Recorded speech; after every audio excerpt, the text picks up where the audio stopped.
Today is Wednesday, January 7th, 2026. Mr. Senecal is not with us tonight. He is probably watching on YouTube down in Florida. We wish him well, Dave. Mr. Pinio, do we have a need for a non-public tonight? Mr. Chairman, we have one item under employment. Okay, thank you. Next item on the agenda is a consideration of minutes. First minutes is December 3rd, 2025. Board members, any comments, questions? Linda? Yes, on page 5, line 223, you need to change the length of the bond from 109 years to 10 years. That would be a, Don't you think? that'd be a hell of a great bond. I thought so 109 too. And on line 149, and we see it in this set of minutes and in the next set of minutes, and I don't have an issue with it, but I think we should look at some point she tells us that she is just kind of not giving us all the conversation. So she says, discussion by select board starts on supporting the process behind the CFW draft of the warrant. And that's implying there was more conversation there. I don't have a problem with it. I just thought we should point it out. This probably was a 5-hour meeting. The next one was a 6-hour meeting. If we just have all of that down, the length of time, A, for the secretary to do it is one thing, and B, that it would be long minutes. I went through, I felt what I said was represented here correctly, and I think other board members, as we go through, when she needs to do that, just make sure what you said is included, that you feel is really important. Yep, good catch. And you're right. I mean, trying to chronicle all of those hours into a piece of paper, we'd be approving the size of a phone book. Yes. She does an excellent job, I think. Yes, she does, and we're appreciative of that. Any other comments on the December 3rd minutes? No. Move to approve. As amended. As amended. I have a Second. motion and a second. All those in favor? Aye. Any opposed? Okay, good. Thank you. The next is the next set of minutes will be December 17th, 2025. Mr. Chairman, I have a bunch of them. Please. Okay, I'm going to start on page 7. I'm going to look at line 314, and that should read $23,000 for the Russ Pond design. So Russ Pond needs to be added to that. On page 8, line 372, we need to change it to Article B, because if you look up at just 2 lines up, it says it's Article B. Same place down below, or is it? And on 74, the same thing. Yep, A needs thank to be changed to B. Thank you. Okay. Page 9, 404, I would like the operating budget taken out, and it should say cash warrant articles. Where do you want to take that out? On the operating or cash It's warrant articles yep. show significant increase in lieu of operating budget? Yep, no, I want operating and budget out. In lieu of it, yeah, Yep. okay. Okay. Yep. Page 11.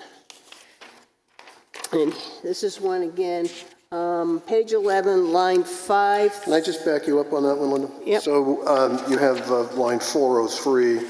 You start with cash warrant articles. Shows significant increase to Shows 2.7 significant is where increase. the operating budget should land? You still okay with using operating budget there? Up there, I'm fine. Okay, fine. It's Very the good. cash. Got it. All right. Where were you again? Sorry. And then I'm on page 11, and I'm looking at 513, and that needs to be changed, the K to a J. Correct. And then you're going to go down to line 519, and you're going to do the same thing. You're going to change the K to a J. Then line 521, the same thing, change the, Got it. okay, K to J. And then my last one is on page 15, line 716 at the end, the 600 should be changed to 6,000. Which line were you on? On 716, bottom of that, back of that line, end of the line, it says right now 600 each. It was 6,000. So Got the it. 600 Thank needs you. to be changed to Thank you. 6,000. Okay. Anyone else? I have just one on page 3. Looks like line 125, attribution to what I was saying. Yes, but who pays for that? Not who pay for that. Who pays for that? That's all I had. Anybody else? Nope. Motion to accept As amended. as amended. Linda? Yep. Brian, you seconded? Yes. All those in favor? Aye. Any opposed? Okay, good. Let's move on. Okay, the next one is, I'm lost. Input. Excuse me? Next one's That was the only one we're done. Public input, I'm sorry. I thought we had three sets of minutes. That's another place. Okay, now it's time for public input. 3 minutes per resident, 15 minutes in total. Who's up? Just state your name, please. My name is Justin Brown. Thank you, Mr. Chair and the Pleasure. Select Board. And I apologize if this is the proper format, but the ball is rolling, so I wanted to, this takes a couple meetings, I wanted to get it started, so thank you. I'm here to ask for your consideration creating an ad hoc committee called the Patriotic Purposes Ad Hoc Committee. Right now, we have several well-meaning groups working independently on patriotic and civic efforts in town. The challenge isn't lack of interest, it's lack of structure. We have several groups moving in parallel.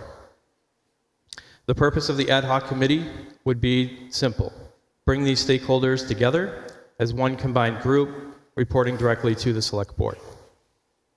This would add legitimacy, structure, and transparency, while allowing ideas to be shared and implemented more effectively. The committee wouldn't replace anyone's work, it would unify it, helping the town move from fragmented efforts to a coordinated approach to celebrate patriotism and civic pride. I believe this is a practical, low-risk way to support collaboration, ensure oversight, and strengthen how our community comes together around these shared values. Thank you for your consideration. Thanks, Justin. Suzanne Ryan, two quick questions. When is the last date that selectmen can put in a warrant article? I know they have more leeway than citizens petition.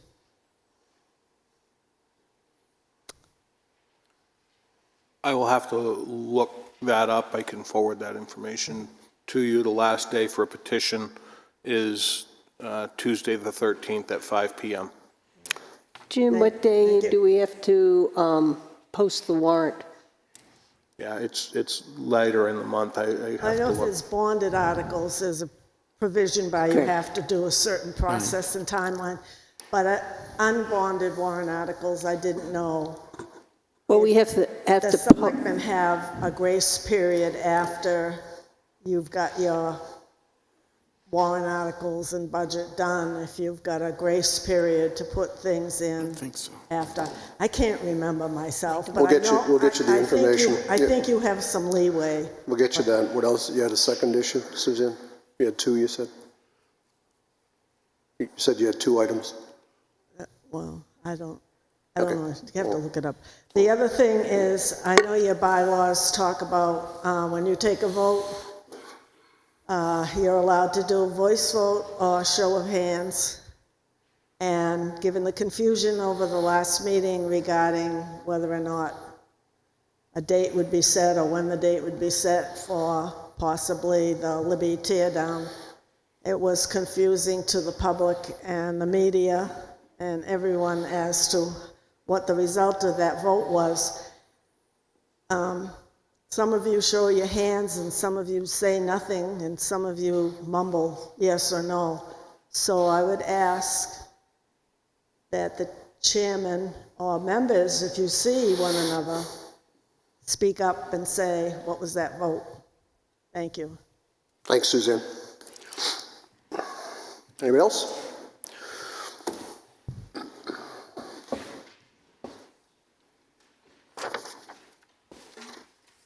Thank you.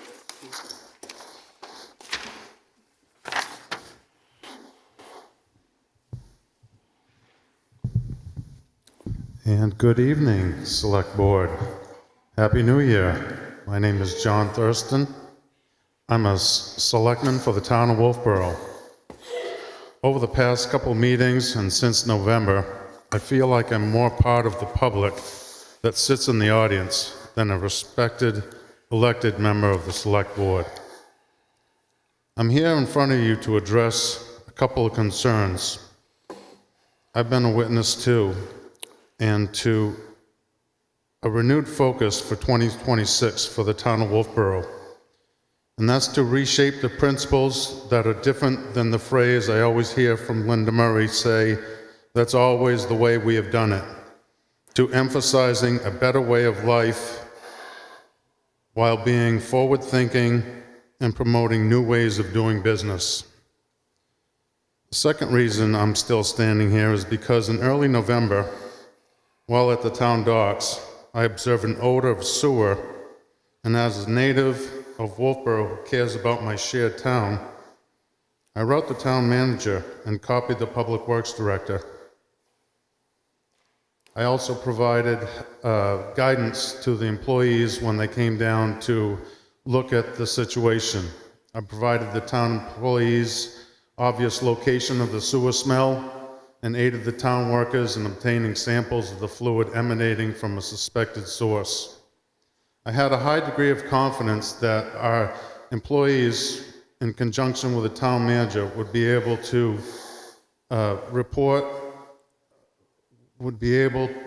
give a report and provide me information so my constituents, when they asked me, I would be able to provide information to them. Knowing our precious resources, being our lakes, have been a priority for keeping clean, I felt my reasons for raising the concern was a benefit to everyone.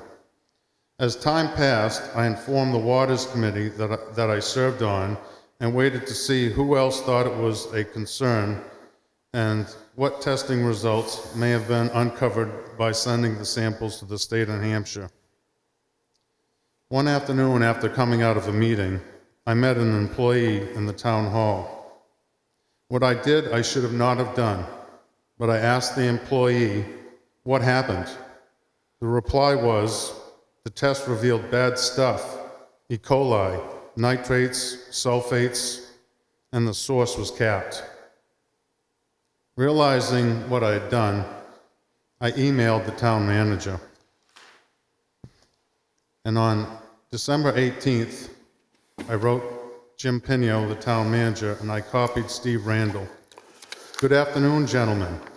I'm writing to see if you can provide me with the findings of each test of the samples of water by the town and the state.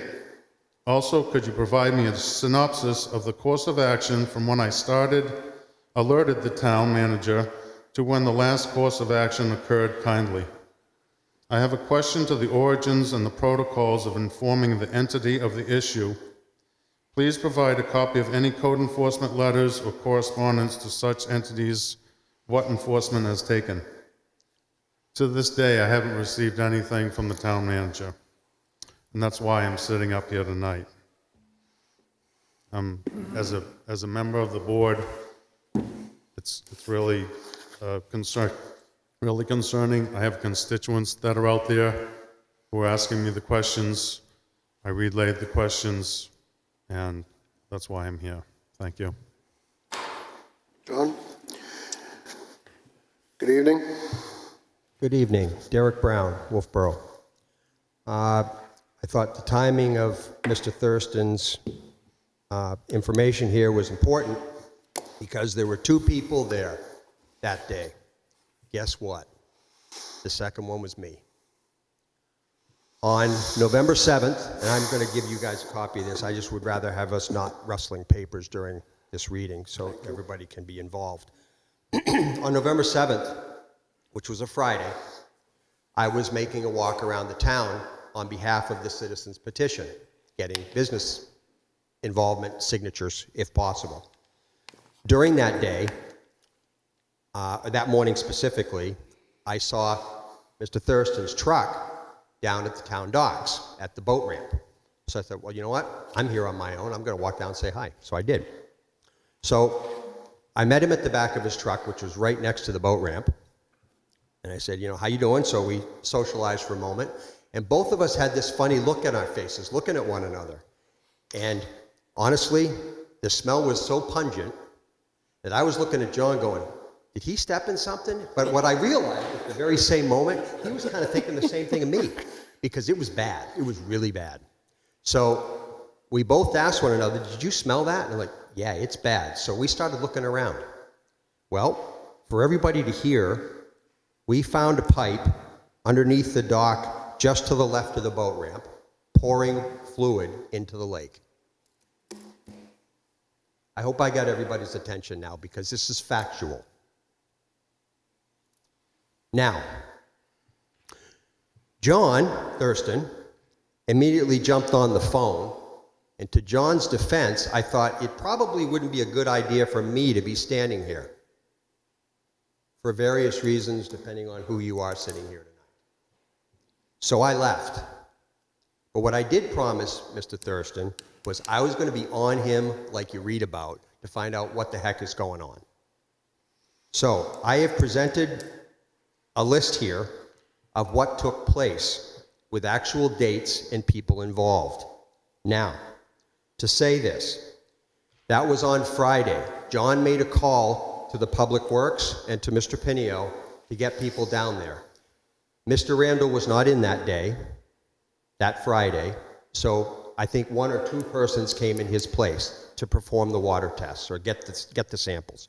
They were handed over to the appropriate people. The following week, that Monday, I asked John, called him, what did you find out? Again, I'm just giving you, I don't have this part in writing, so what I was told was there were some phosphates and nitrates, slight traces in the water. Okay, that's step one. Step two, so that means this goes to the state and find out what's going on. And if I'm unclear or inaccurate in any of this, please, Jim, speak up, okay? Because I would like to know if I am. Okay, so the tests happened. I do know from bugging John, I was not getting the information either. So that original event happened on November 7th. Now, on November 17th was the first Waters Committee meeting since that happened. This was brought up at that meeting. And I will ask anybody to feel free to chime in on this one. As I understand it, it was met with very lackluster response. Now, yes, the pipe was capped, but I have spoken to several people around town that work in this environment for a living, and the first thought was, okay, well, you capped this line. Well, you know where that line's coming from, right? There seemed to be unanimous decision or opinion, I'll say, as to where that line's coming from. And it's a building directly in line with the water at the boat ramp. So, questions I have, since we have no information from this side other than, yes, bad water was going in and we've capped it. Well, I don't know if any of you have actually capped the pipe or not, but it's going to look for a new place to go. How did it get there to begin with? And there is a fair consensus of where it's coming from. So, Jim, again, you can choose to answer or not, whatever. The water testing results for the pipe, did you get results that said it was E. coli, yes or no? I have not received them. Okay. All right. Does somebody in DPW have They that do. you're aware of? Okay. All right, thank you. Jim, when you learned that this water was probably not good enough that somebody had to go down there and cap it right away, did you inform the Waters Committee or the chairman of the Waters Committee? Did not. I believe that I had the conversation with Mr. Thurston and directed him to the Department of Public Works, which would be the proper entity to handle such an event. Okay, so given that one of the most senior people on the select board happens to also be the chairman of the Wolfeboro Waters Committee, wouldn't it have been relevant to get them involved right away?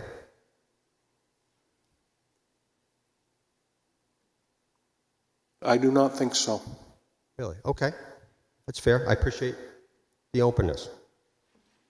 Was the Board of Health involved or informed? Not at that time. So somebody in the DPW, and again, I'm going to say according to Mr. Thurston here, finds out there's E. coli in that water that's been poured into the lake for, and we have no idea how long. And you don't inform the Board of Health. One of the most senior select people on the board, who happens to be the chair of the Waters Committee, is not notified. And yet, the Waters Committee was notified through one of their own meetings, but it looks like there's continued inaction here. So my next question is, if this is in there, and I guess I'm gonna take a step. There's 12 or more members in the Waters Committee. I'm trying to understand what they're really doing. Are they worrying about their own properties, or are they only taking direction from the select board? And if they are, how are those priorities established? And in the case of Wolfeboro Bay, at the center of town, in a town parking lot, what better time to have all hands on deck than before the ground is frozen, if there's been just this side of effluent being piped into the lake? Why wouldn't this be like, get to this right now?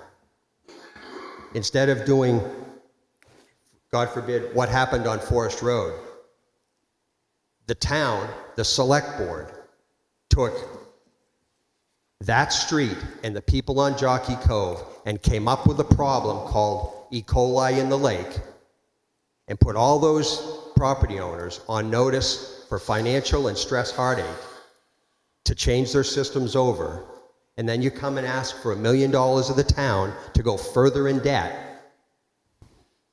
It's reprehensible. I can't believe it. So I guess lastly, because I apologize for taking so much time, why am I asking? This is my formal request for a 91A. And I'll give you specifically what I'm looking for. I want all the information, the communications, and the test results from all the activities around Wolfeboro Bay's contamination that happened on November 7th. This includes the select board. It includes the town manager.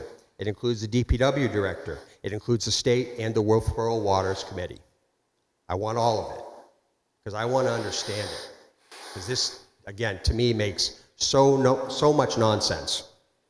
So I also want to remind everybody of the financial stress, and again, Forest Road, this is a good example. That sewer line extension put this town's people another $1 million in debt. And we don't have a source of the origin of that problem still. But in the case of the boat ramp at the town docks, that can be found very quickly with the right tools that are available right now, and pinpoint it and fix it. And nothing's being done but capping a pipe. So, lastly, we have a potential live leak that's going to continue to look for a new place to go, and capping the pipe will not solve that. That's about the only thing I feel confident about guessing about. That is not going to solve it. It's going to find another way to the lake. So, Ms. Murray, Chairman of the Waters Committee, Select Board, senior person, I can't believe that you're not all hands on deck on this one, given your activity about saving the waters and the lakes and making it better. But this one is right in your front yard, not your backyard, and you're not on it. So you're up for re-election yet again. I think we need new vision here. That's all I have. Thank you. Thank you, Derek. Okay, so I take away a couple of things. Mr. Brown, do we have anybody else? Because we're just about out of our time. Somebody else wants to speak? Public input? Anybody else? Thanks, Derek. Yeah, no worries.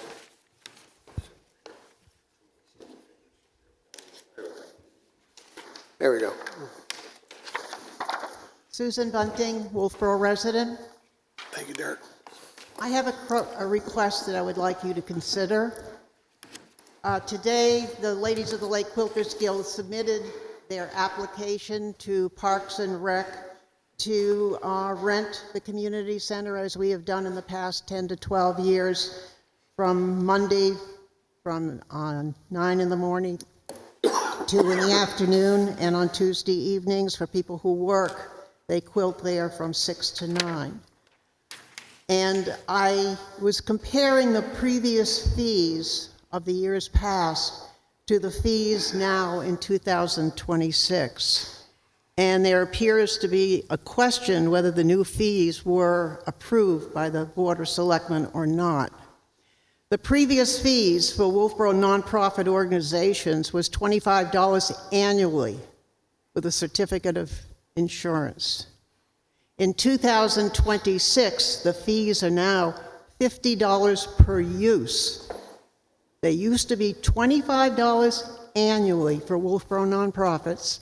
Now it's $50 per use.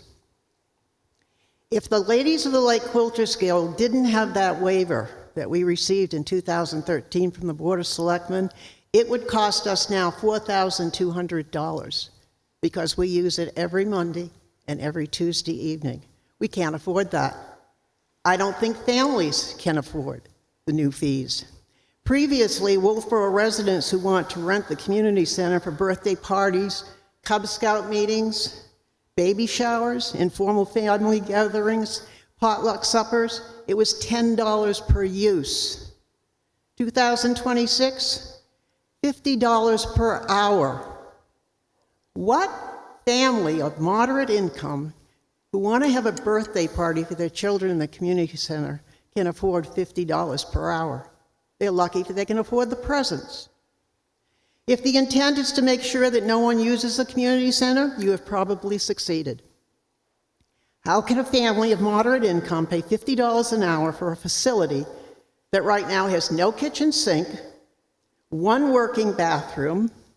The toilet and sink from the non-working bathroom is sitting in the back of the meeting room on a piece of cardboard.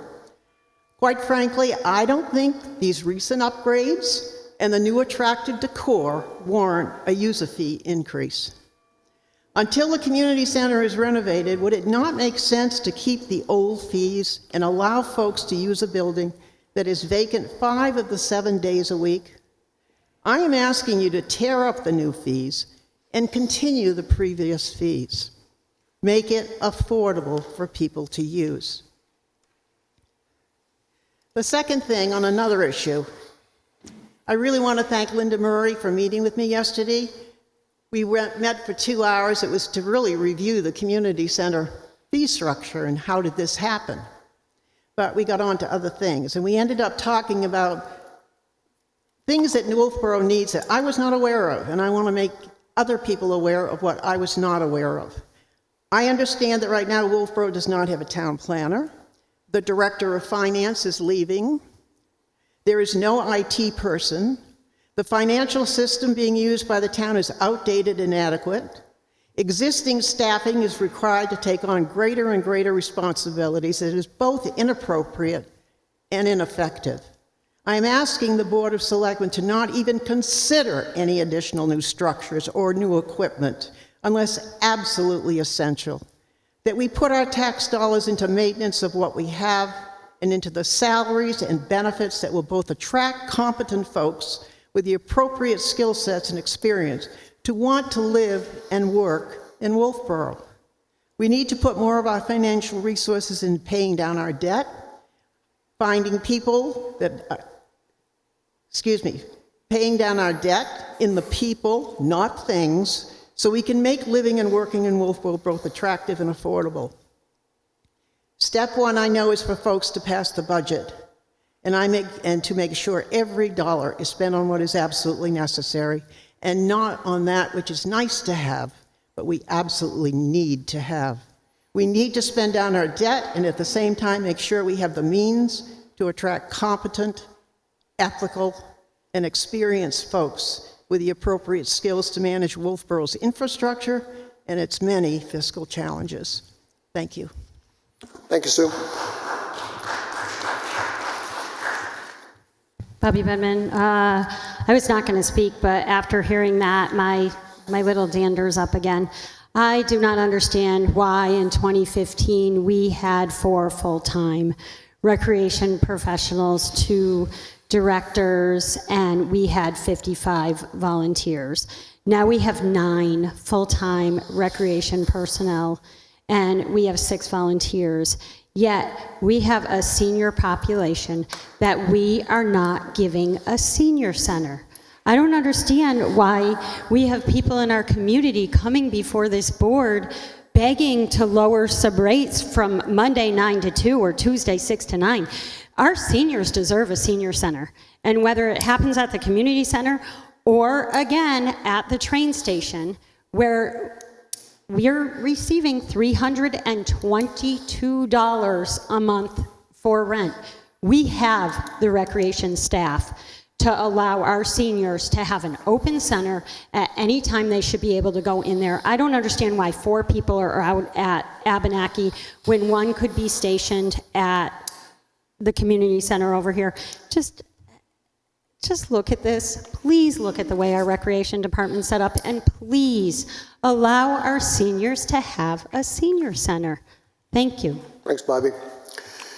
Let's do one more, because we're almost at the appointed time. Please, sir, come on up. Just tell us who you are. My name is Dallas Emmer Jr. I'm running for your state representative for District 7, Glenn Cordelli's seat that he left, and I just came to introduce myself.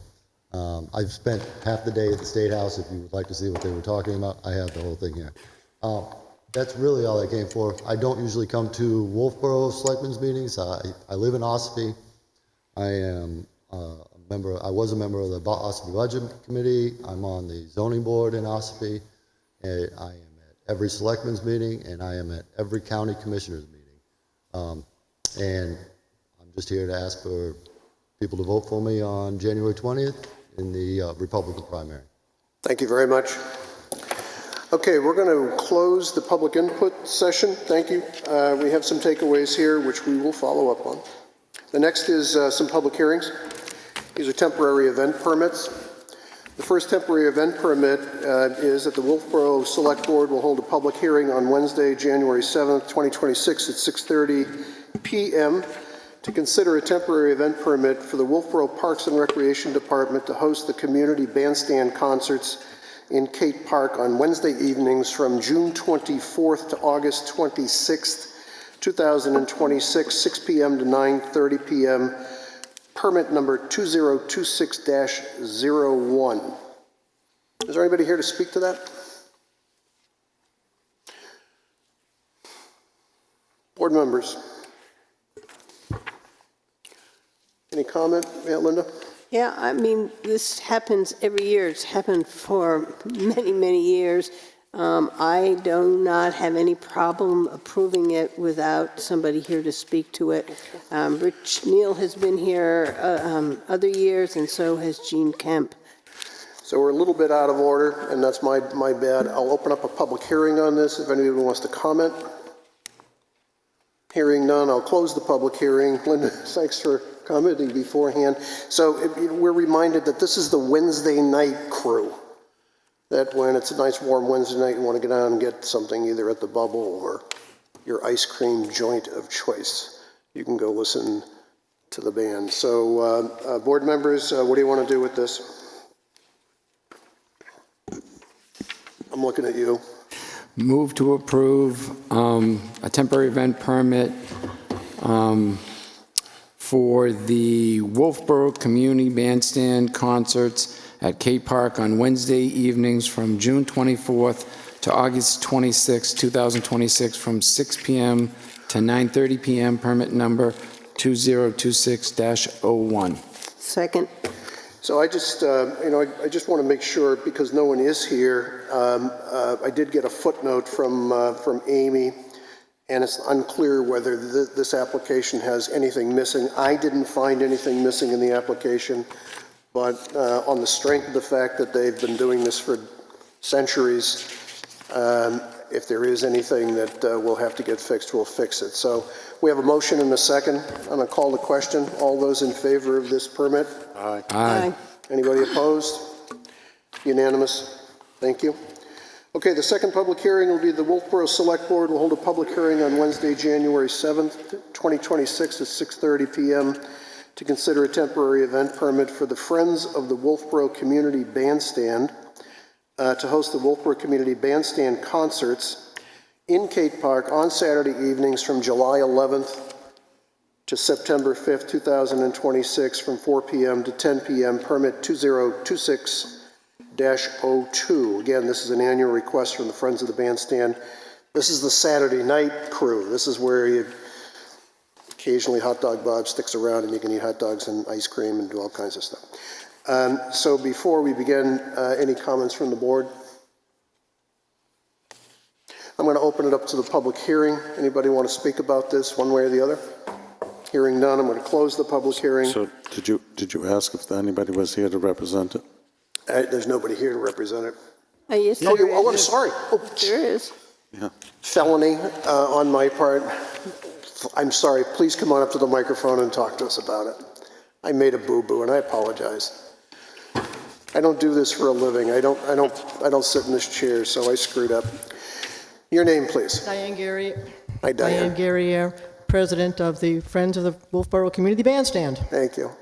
Same petition we put in since 1995. And we would appreciate Anybody it if you have would any- grant that to us. Board members, do you have any questions? Go ahead. Yeah, I just, when you get a new insurance policy, will you send us a new writer? It That's all should we be need. attached already, Linda, we Yeah, did that. it stops in July. Stops in July. And just, we need to, when your new one comes in, just update That us. should have been the new one. I will check with that. Or Thank did you. Yep. Okay. All right. Thank you. Okay. Thanks for doing this. My apologies again for overlooking it. Board members, I'll close the public hearing now. Board members? Move to approve a temporary event permit for the Friends of Wolfeboro Community Bandstand to host the Wolfeboro Community Bandstand concerts in Kate Park on Saturday evenings from July 11th to September 5th, 2026, from 4 to 10. But what time are you actually playing music? 7 to 9 is the actual music. That's Right. set up and tear down. For a updated insurance policy to come to us by July 1st. You cool with that? And permit number 2026-02. I'll second. Okay, I have a motion and a second. Any conversation? Seeing none. All those in favor? Aye. Any opposed? Any abstentions? Passes unanimously. Thanks. Thanks very much. Look forward to a great season. Okay, the next is our bulk vote. We have weekly manifests from December 19th of 2025 in the sum of $117,921.13. There was no run of the books on December 26th. On December 31st, there was a manifest of $755,331.18. We have abatements in 2025, number 10. Okay, I'll change that. Give me that back. I didn't get the updated one. We have abatements. 2025, number 10, 59 Cotton Mountain Road, tax map 154, lot 2 for $79. The second abatement of 2025, number 14, 6 Zephyr Lane, tax map 191, lot 72 for $125. Property tax exemptions and credits. 7 Juniper Lane, tax map 201, block 34, lot 105. Number 1 Sleepy Hollow Road, tax map 260, lot 79. 17 Old Lakeview Terrace, tax map 202, lot 38. And a yield tax levy at 40 South Kenny Shore Road, tax map 119, lot 7, for $2,119.29. No, $2,913. $29.13.29. I'm sorry, John, I'm stepping on my tongue.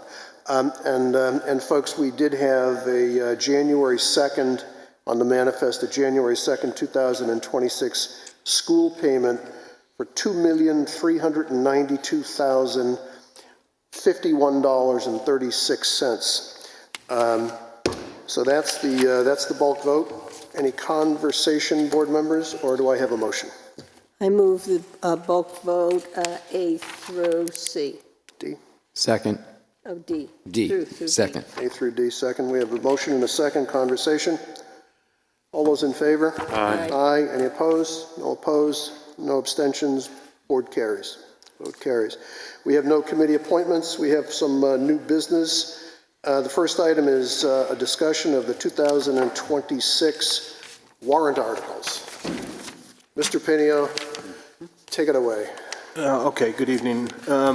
So we'll go through some of the warrant articles this evening. I do think that we should give some consideration to not voting on some of these until Mr. Senecal has returned.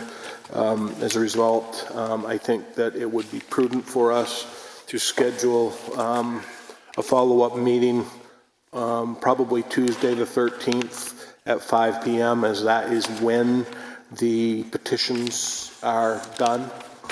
We can talk about that as we get through these, but I think it's prudent that we do that, and that would be in advance of the Budget Committee's public hearing on the matter. So the first item that you have not had handed back to you at this point that's still an outstanding warrant article is the 2026 operating budget. Budget Committee should be finishing that up next Tuesday or Thursday, at which point it'll be handed back to you to be able to vote on.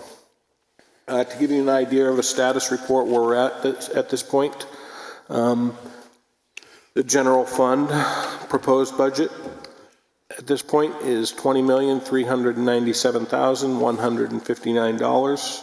That is an increase over 2025 of $1,332,892, or 6.99%. Water fund, an increase in that budget of $192,367, or 11.85%.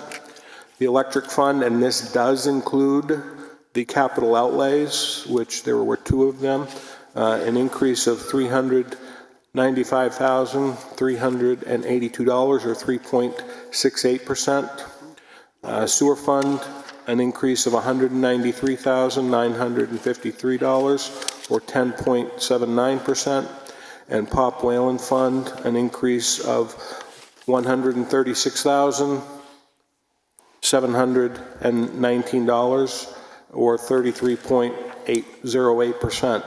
That gives us an all-in proposed budget at this point of $35,901,376, an increase of $2,251,313, or 6.69%. Just for comparison purposes, when you compare this to the budget that was proposed in 2025, this budget sits today $42,000 less than the proposed budget that was voted down last year by the voters. I would also remind everybody that the $20,397,000 in the general fund, that is what is used to set your tax rate. The water fund, electric fund, sewer fund, Pop Whalen fund are funded by the ratepayers and users. So that's a quick summary of where we're at this point. The Budget Committee will finish their final review on the budget tomorrow evening. And then from that point, I'll work on the delivery of the public hearing project. The next article that you need to be able to consider is the ambulance staffing. These numbers are pretty well locked down at this point. So we're looking at ambulance staffing increases. We're looking at purchasing an ambulance and outfitting the staff. That's $1,084,000 $966. We have broken out what the 2027 expenses look like at this time. This is currently a 22-cent per thousand impact on the tax rate, and in 2027, it will be a 13-cent impact on the tax rate. Mr. Thurston has been asking for some information about the expenses associated with the ambulance service. This spreadsheet lays out the items that were budgeted for 2025 as approved by the voters, and then the actual expenses through 2025 and encumbered. As you can see, we came in under budget, so there's a savings on this particular line. And then for 2026, we're looking at an all-in number of $2,313,079. When they projected this, it was $2,211,000. That's an increase of $101,373 compared to what we were anticipating all in for 2026. I would also note, if you recall, we've been trying to get that third firefighter in the past couple of years in the budget with the default budget. That has been removed, so we increased that and put it into this warrant article. So that's an increase of $83,000. And we also have a clearer estimate, and that's a typographical error, my apologies, it's $625,000 versus $650,000, which I have there. When they put this project together a little over a year ago, they estimated the expense for new fully outfitted ambulance to be $500,000. I've provided the board with a full breakdown of those expenses for 2026 based on labor, healthcare, operational costs. I've also provided the warrant article breakout and the cost for impact negotiations, which was not an item that we had factored in for paying staff relative to taking on this duty, and the contracted ambulance service, which is $568,000 versus $808 as we had projected. So that gives a summary of the total costs estimated in 2026 for ambulance services, but this particular warrant article here is for $1,084,966. Any questions? Linda? Yeah, my question is, does these figures include the 3 new hires for 2025? This does not. Those figures are in the operating budget. Okay, I just want to make that clear. Yep. And am I also correct that with this warrant article, they will be, if we had a default budget, they would be in the budget? The 2025 warrant did not have the wording to have it go in the budget. So if we have a default budget in 2026, am I correct that we'd have to come up with about $319,000 to cover those? It wouldn't be that much because we do have the amount that was appropriated last year. It's the balance of the difference, which I can get you that number. We're finishing up the default budget right now for presentation tomorrow night to the Budget Committee. Okay, I just want people to know that we would have to come up with. So we would have about half of the salaries and benefits captured. Okay. I think the number, Jim, I think was around 155. Well, I might be wrong, so I'm not going to guess. Yeah.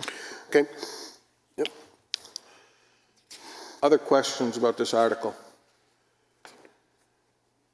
Just a comment for the board. Jim mentioned earlier, and I hope you'll all agree, Dave should be here to weigh in on these, and I'd like to ensure that we not vote or ask that we not vote on these until Tuesday. Anybody disagree with that? I think that. You guys all right with that? Yeah, fine. All right, cool. Next. Okay, so moving along to your next article. This is, I've paired the ambulance ones together. This is to establish a revolving fund. There's one change in this particular article from the last time you saw it. when you saw it before, this contemplating putting funds in effective immediately. I've changed this to funds would go into this revolving fund effective January 1, 2027, going forward at the amount of 35%.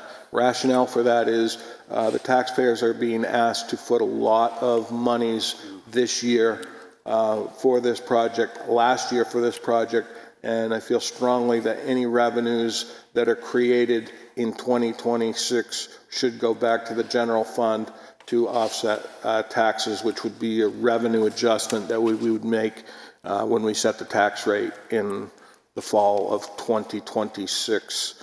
But the purpose for this project going forward is so that 35% of any revenues received would go into that account for the purposes of replacing ambulances on the schedule based on the asset management plan. Comments? Linda? Yeah, I have just would like to add to the warrant article, if I go down to the sentence that shall have custody of all the funds, and at the end it says governing body, and I'd like to put in parenthesis select board, just so people reading it, some people might not know who the governing body is, and I think it makes it clear to the voter exactly what we're talking about. Got it. I don't think we need a motion for that, but I agree with that. Makes sense. It's clarity. Okay. Any objection to that? Done by consent or consensus? Okay. Can you just double check for me, Jim? It's my question. I might be a little confused, but I see that it's RSA 3195B is what I see. Title 3, Cities, Towns, Villages, Districts, Unincorporated Places, Powers and Duties of Towns, and Chapter 31. That's what I saw. I didn't see 31:95H. Okay. Well, no, but it's fine. Linda? I have the it right here, 3195-8 revolving funds, and it lays it's H. H. And I think that's correct. And I think it's subsection B in the paragraph, probably. It absolutely is B. So you're both right. Okay. Thank you. Thank you for the clarity. Okay. Anybody else? So it's H subsection B? Correct. Correct. Cool. Thank you, Brian. Thanks, Linda. Okay. Collective bargaining. And just, if I could, Jim, in the monies that are going to go into this account, so that people understand, these are net revenues. So all the bills get paid, all the uncollectibles get washed out, and the revenues that go in there are net. They're not gross, because we don't want to be in, we're not going to be in the business of doing billing and collection. We're going to have somebody else do that for us, which is Yeah, and just for the clarity, way it normally and customarily works. since you brought that up, any bill that we send out based on the policies that you've adopted at this point, based on state statute, the billing collection agency that we have contracted with will collect 6% of what they collect as their fee. The rest will come into the town, which will go into this and the general fund. Yep. Okay, thanks, Jim. The next item is the collective bargaining agreement resulting from impact negotiations. This provides wage adjustments in 2026 and 2027 for advanced level EMTs, paramedics, and it does offer a small adjustment to people who are strictly EMS basics. Wages in 2026 are estimated at $73,586, benefits $22,518 for a total of $96,104. Wages in 2027 estimated at $22,094, benefits of $6,761. For a tax rate impact in 2026 of 2 cents per thousand and 2027 for 1 cent per thousand of assessed valuation. And for 2026, this would also provide a stipulation for retroactive pay.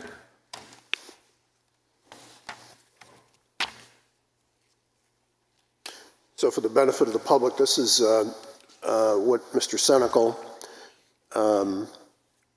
myself, Jim, and members of the fire and the chief and the deputies and the union have been thrashing about over for the past 4 months.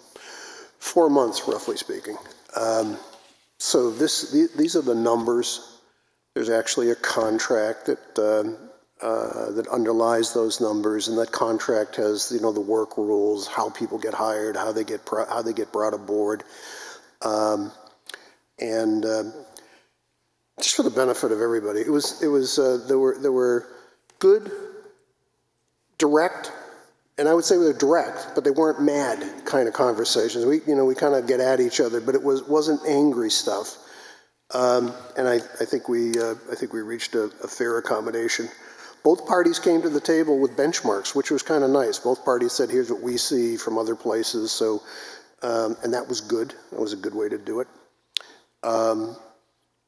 And so I personally am pleased, but I would still, with the board's agreement on this one and the prior one, I'd like to wait until Mr. Senecal gets back, because I'm sure, has an opinion on this as well. Yep. And just for a mention, Jim did an analysis compared to other agreements by other communities in the state and benchmarked it, and our numbers are in line with them. We're not higher, we're not lower, we fall right in the mean. Right. Right. And by the way, the union was in the same space. I mean, they weren't coming up with wildly different numbers. We were within pennies. The real question was to serve an objective, which is how do you, the union always, and we should too, attract and retain competent people. That's really the question. Attract and keep them. And the question about how do you attract people had to do with the starting compensation and how you bring them on board and how you train them and how you make sure you keep them trained and how you make sure that they don't get trained and leave us. So that was where a lot of the conversation took place, which was good to have happen. And I think it worked out well. I would also just add that we had in our previous contract no provisions to be able to fairly compensate a paramedic or an advanced level EMT. This does capture that, so we are in a competitive market now. Any further questions? Okay, so we'll wait for Dave on this one. Thank you. Okay, the next one that was, I believe, tabled the last time around was Water Resources Non-Capital Reserve Fund. I have updated the number. I still need some, need to do further research on it.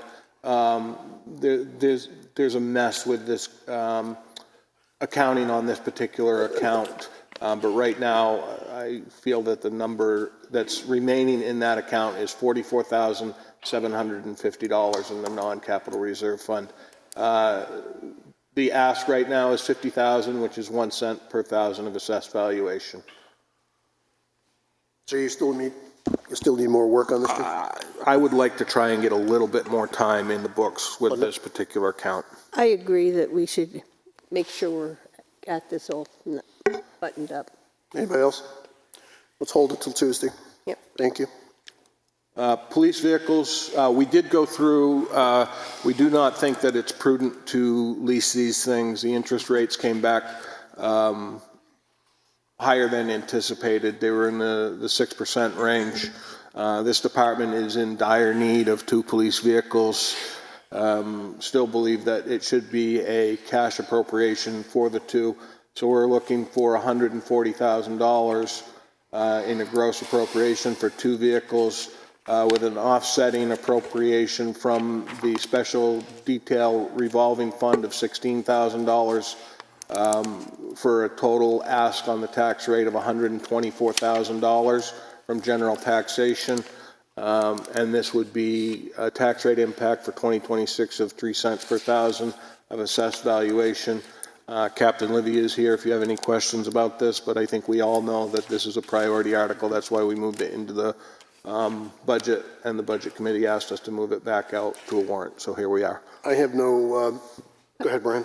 Yeah, and we did get a report from Ben Berry, who is the chief mechanic at our garage, and he's gone through car 2, 3, 9, 10, and gave us a good understanding of where the cars are, what needs to be done to keep them together, which ones are in, could be in, On the bubble. yeah, have catastrophic, he calls it, could cause catastrophic failures at times.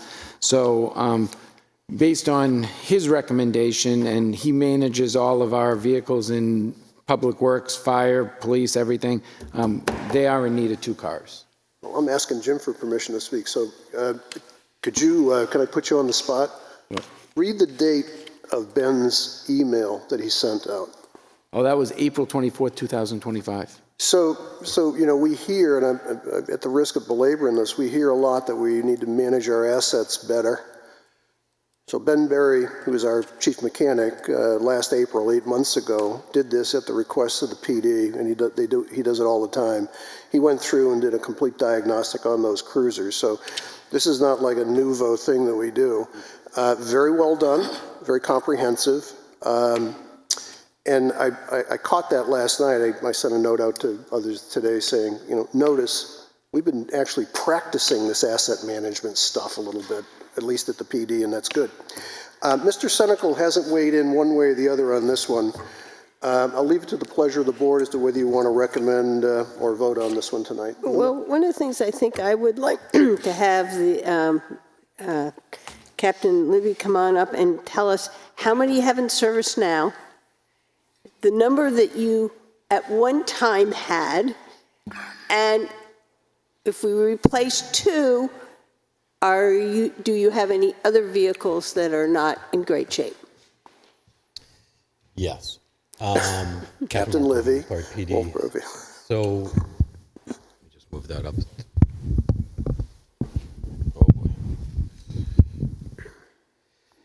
Yeah, so we currently have 8 vehicles in line. At one time, we used to have 11. The number that we're looking for right now is 10. So 2 of them would seem to be to get us to 10, but it's not going to due to the fact of that report. Car 3 is not going to make next year, so that's going to be offline eventually. What was the other question? How many you got? How many you got, what shape, and were there other vehicles in trouble? Yeah, And that you just gave as you us? read that, you can see that. Car 3 is going to be in trouble. Yep. Going next year, which I drive right now. Okay. So it isn't in the patrol for the officers. So Just that's the wanted one I that for know. the public to Yeah. hear that again, Yeah. because for 2 years they voted no, and we're at a point now. And the factor is when these if it gets approved by the town, it takes a while for them to come out. They will not be ready until September, October, November to be online. So you're looking at, we're going to be down to 7 at one time before probably these 2, if they get passed, get in line. So you're 8.5 months away now. Yep. You still got to wait until you get a vote. Yeah, got it. So the upfit accessories that you're going to have in these new vehicles, how does that compare to the old vehicles and the old accessories? How far out of date are those other accessories? Well, those cruises were purchased back in 2016, I believe it was, or at least 4 of them. So you're looking at 2016 upfitting technology. So there's pretty good amount of new stuff that needs to be put into those cruisers. And the design has changed a bit. So they've tweaked it. So some things fit, some things don't. So we have to update those. But like radios, we've updated. Those are the big cost. Some things will go into it, but like light bars, those will be new. Some interior packages will stay the same, but some will need to be purchased. Anybody else? I would just add, I think everybody is aware that the state of New Hampshire at the end of the month is going away from safety inspections for vehicles.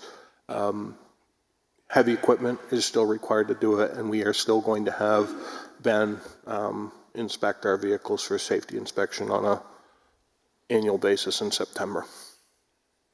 That's a good catch. One of the things that Ben Berry did in his report not only gave the condition of the fleet, the cars involved, but, you know, we've had, and Bobby's seen it in the Budget Committee, we've had, you know, conversations about the fact that we're moving those cruisers in and out of there. As other town vehicles are going up there, we inspect them, we maintain them, and occasionally we'll send them out for things that Ben can't do. Correct. And he actually mentioned that in one of his reports. Any other questions for the captain? Linda? Nope, Brian? I You just guys all set? wanted, Thank you, Captain. Okay, so the question for us is wait for Dave or vote tonight? What would you like to do? Wait for Dave. why don't we just decide now to wait for all of them for Dave? We've just decided we're going to wait for Dave for all of these, so there you go. Funny, It's a wait for Dave, we're waiting for you. Okay, thank you. Jim, next one? Okay, so your next one, I've had a couple correspondence with legal on this one and a couple other ones. More follow-up with him, but this is to establish the Community Multi-Generational Center Expendable Trust going forward. Nathan, legal counsel, is reaching out to the charitable trust unit of the state to get clarification on a couple of items about this. But this is an item to be able to take those funds as they're donated and be able to put them into an account to be able to expend. There's some oddities in law compared to the charitable trust rules. So Nathan's working through those right now. Yeah, I know there are issues with the RSA and where they're going in, but I thought on December 30th, we accepted $35,000 that we would put into this account, so it should have zero impact to the tax rate. Correct. Yeah, and I did update that, Linda, on the slide. Oh. And the other thing that Nathan suggested I do for the time being, for the establishment of the account, was to do it from $1 of unassigned fund balance, and then when the trust is established with the trustees, then we can shift that money across. It's in a standalone account now, so it's accounted for and not commingled. Yeah, I just didn't want the tax rate to be there. From the one I have looking in front of me, I didn't turn around to see it was corrected. Mr. Thurston.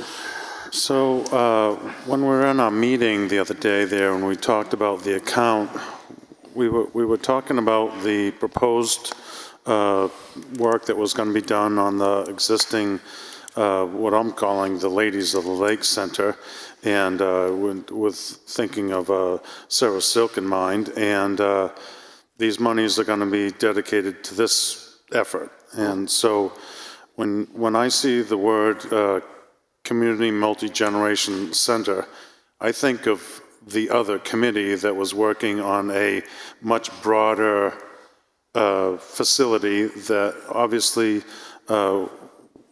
wasn't going to have any tax impact. It wasn't going to have any voting, but it's a separate focus. So to call this building down here the multi-generational center isn't really what the other committee was thinking that it was going to be called. So is that a motion? Is that a motion to change the name? Yes, or that's a motion to change the name to the Ladies of the Lake Center. do I have a second? There's been a motion, please. There's been a motion made. There's no second. The motion fails. Okay. Anything else? Yeah, I'll just say that the discussion was that we were going to have a discussion whether or not we wanted to have the public decide whether or not they wanted to move forward with just this center, or they want to move forward with another facility that, you know, every day that I'm out there in the public, there are public people out there that say they would like a real center for them also. So the question was asked whether or not, no money impact, we would put a warrant on to say whether or not we want to continue the research for a real senior center that was a center that was for all ages, for the Parks and Rec and for the seniors. This is much different than this one-room facility, and that was the discussion. And for the record, there was one person on the board who wanted to move it ahead, but the consensus was that the other people didn't want to give the public the choice to make that decision. So I'll just leave it at that. So, so John, I'm not sure I know how to handle what you just said.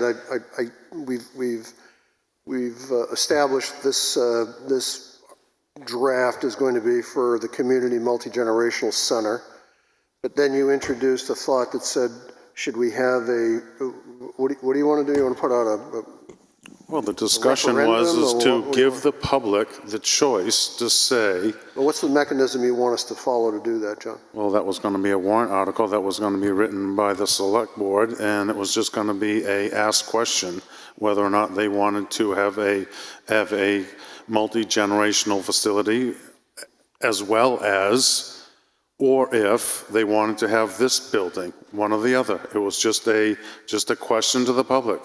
Just a free question. Not to be argumentative, I haven't seen a draft of anything to that. It wasn't a draft, it was a discussion. Okay, if there is going to be a vote on that, it would seem to me, if we wanted to put a warrant out, it would seem to me that something akin to a writing would be useful.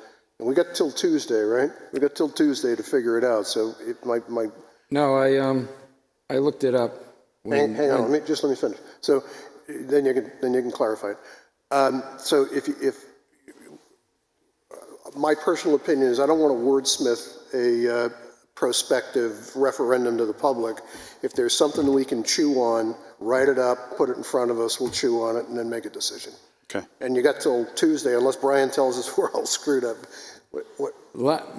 Monday, January 26, 2026, last day for Select Board to post warrant and budget at all polling places. You got till 26 January.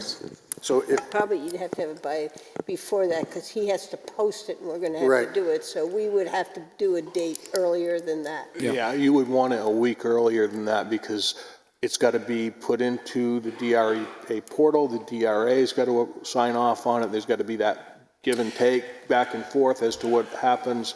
And then if there's any money associated with it, it's got to go to the budget committee as well. There's no money, non-binding, it's not a big deal. Yep.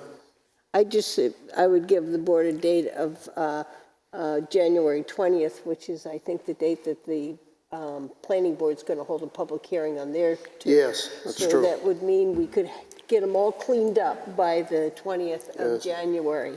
So that seems like a date good for us. And John, I don't think anybody was saying that idea of a larger facility is a dead idea that is never going to be discussed again.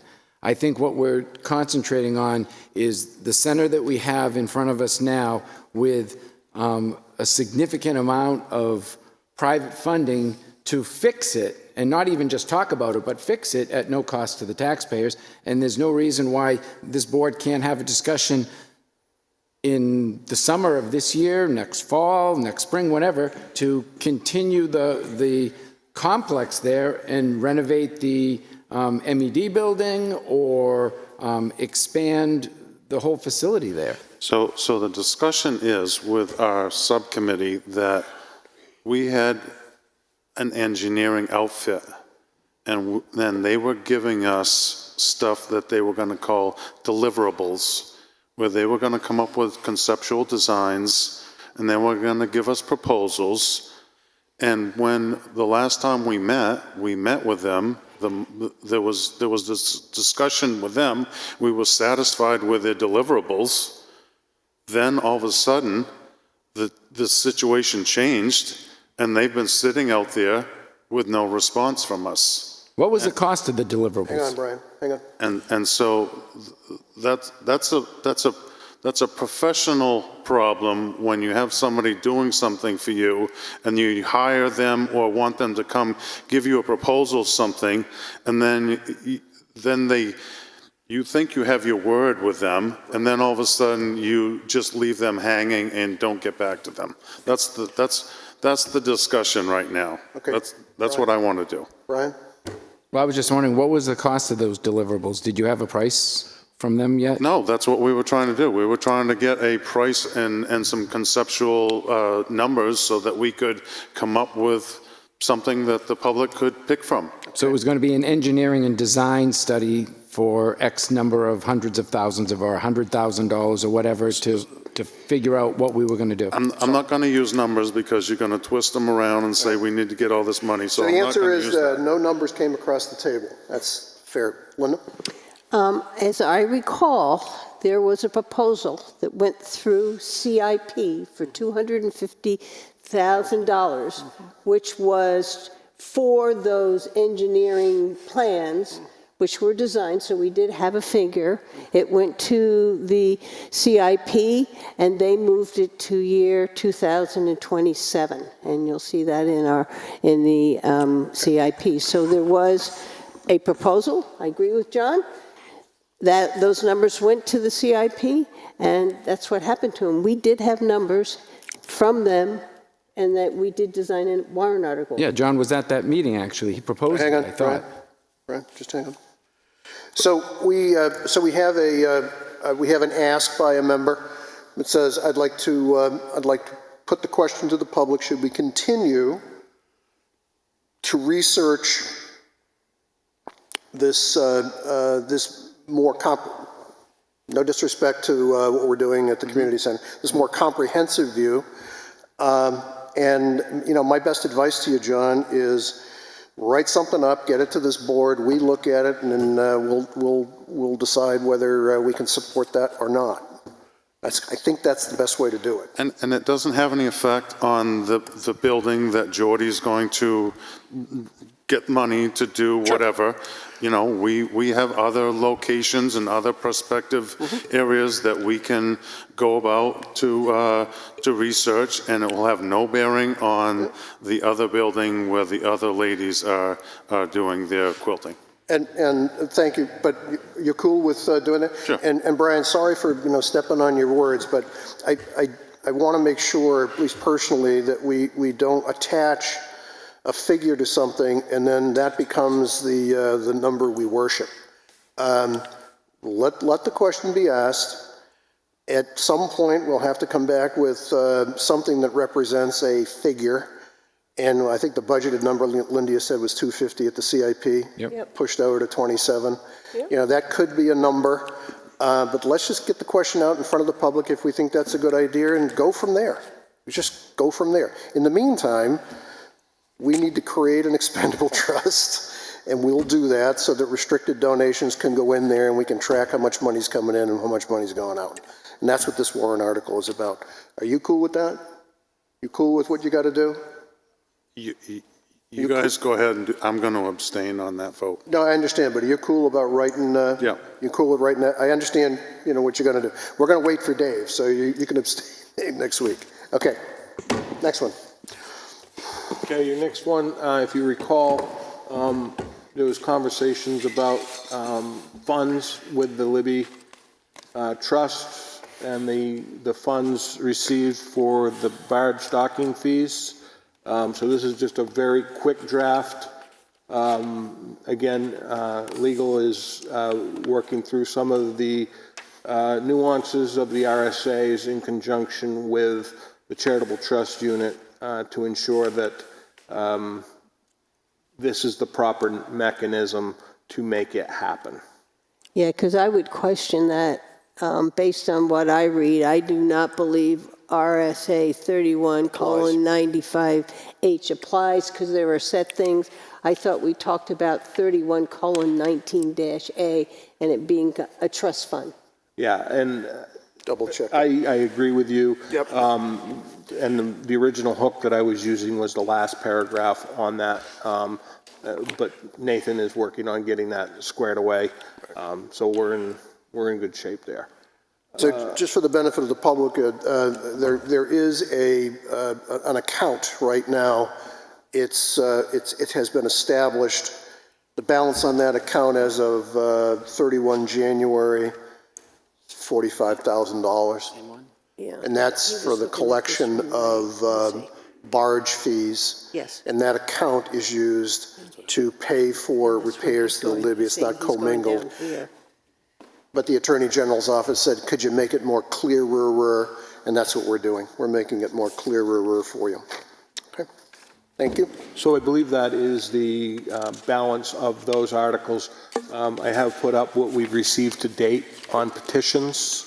Right now, the first petition, money-wise, is $75,000 to engage a consultant for comprehensive organizational operations review with actionable recommendations to be delivered to the board by December 31, 2026. Estimated tax rate impact of 2 cents per thousand of assessed valuation. And again, this is a petition.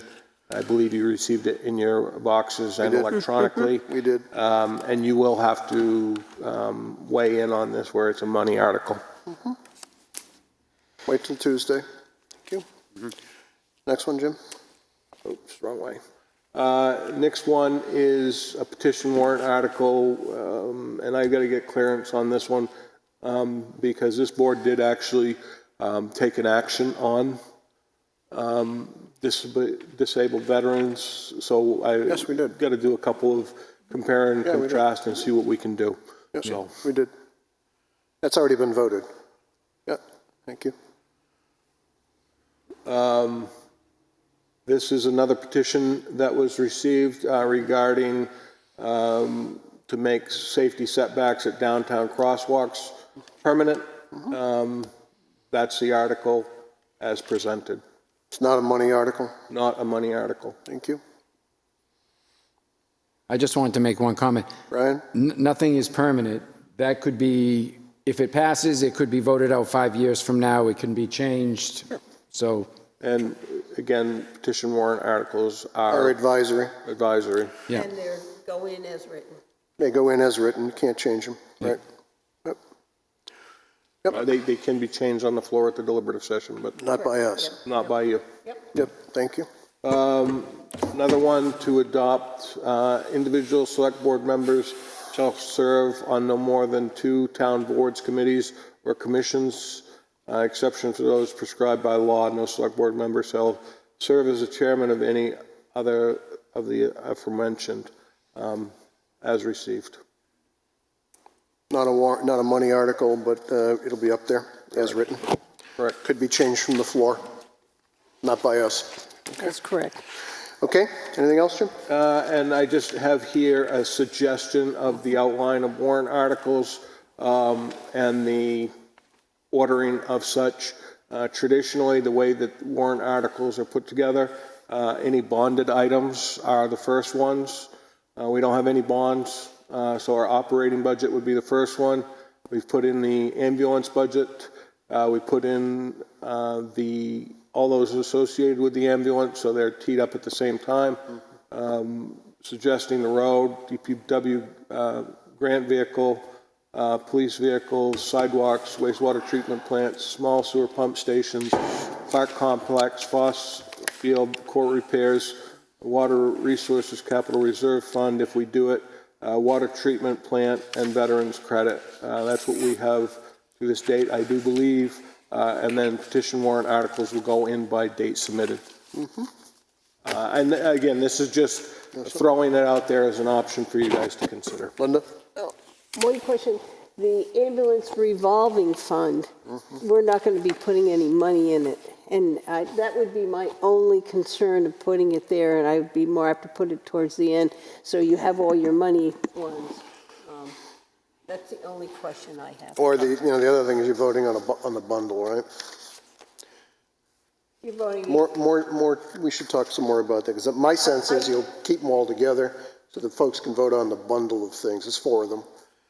But your point is, since there's no money in it, stick it down at the bottom. That was just kind of my thought. Okay. I put it down on the bottom. It looks like an awful lot on the ambulance all at once. You know what we're going to do? We're going to wait for Dave.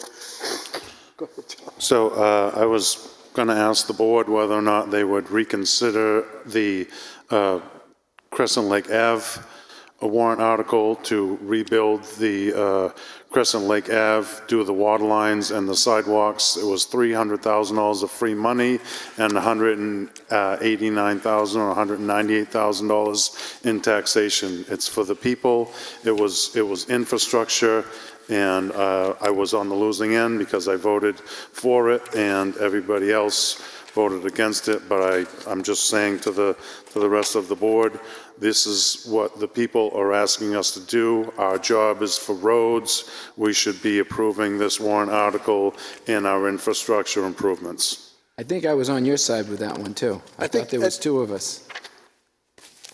Yeah, I don't remember the vote. It was 3-2, I believe. I think it was 3-2. I tried to gerrymander it, if that's not even the right word. But we can't vote on it tonight. No, we it's wait can't. for Dave.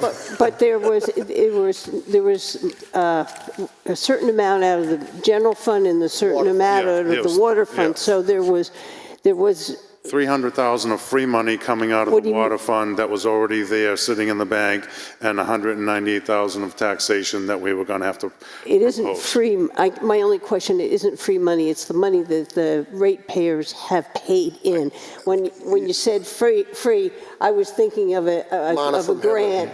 It was in the water fund, which does not affect taxation. There was another 3-2 vote.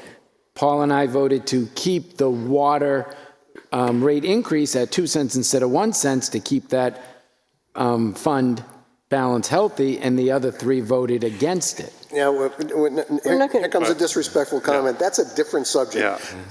I think I got blown out of the water on this one because I wanted to take that increment of cash dollars and put it back up in Mr. Randall's quiver, and I got So you could bring it back, blasted out Paul, of the next saddle time. on that one. No, I lost the vote. I can't reopen it. No, you were on the winning side. You were the 3-2 on the other part of the vote, as a bulk. Okay, so why don't we do this? Why don't we Wait for Dave to come back. let's wait for Dave. No, let's keep. Hey, listen, we're kicking things down the road, but we're only kicking it down a couple of days as opposed to a couple of years. All right, so we'll knock it off. Go ahead, Linda. Yeah, I'm the one who has the issue because I'm trying to keep the amount we're asking in cash warrant articles within a range. Yep. And you have to make choices to do it. Are all of them needed? Absolutely, absolutely. But I thought we were, at least to me, I want to give some leadership. I'm looking at it fall between $2.7 and $3 million. You know, and if there's enough money in that water non-capital reserve fund, I won't want to fund that either. I mean, I think we have to make some choices here. This is And not, it's important for us to get the operating budget through. No, I agree. But this is something I'm just going to tee it up. This project on Crescent Lake Avenue is a water project. If you look at it, it is a water project. By the way, it just so happens we have to rip the road apart in order to get down to get the pipe. And you probably know this better than me, Linda, because you've played in this world. Can't those all be assigned as costs to the water fund? The ripping up of the road? Because you got to get down and get the pipe. You can't just, this isn't the divine opening of the Red Sea. We've always divided it. But we're also going to rebuild the sidewalks. But hang on.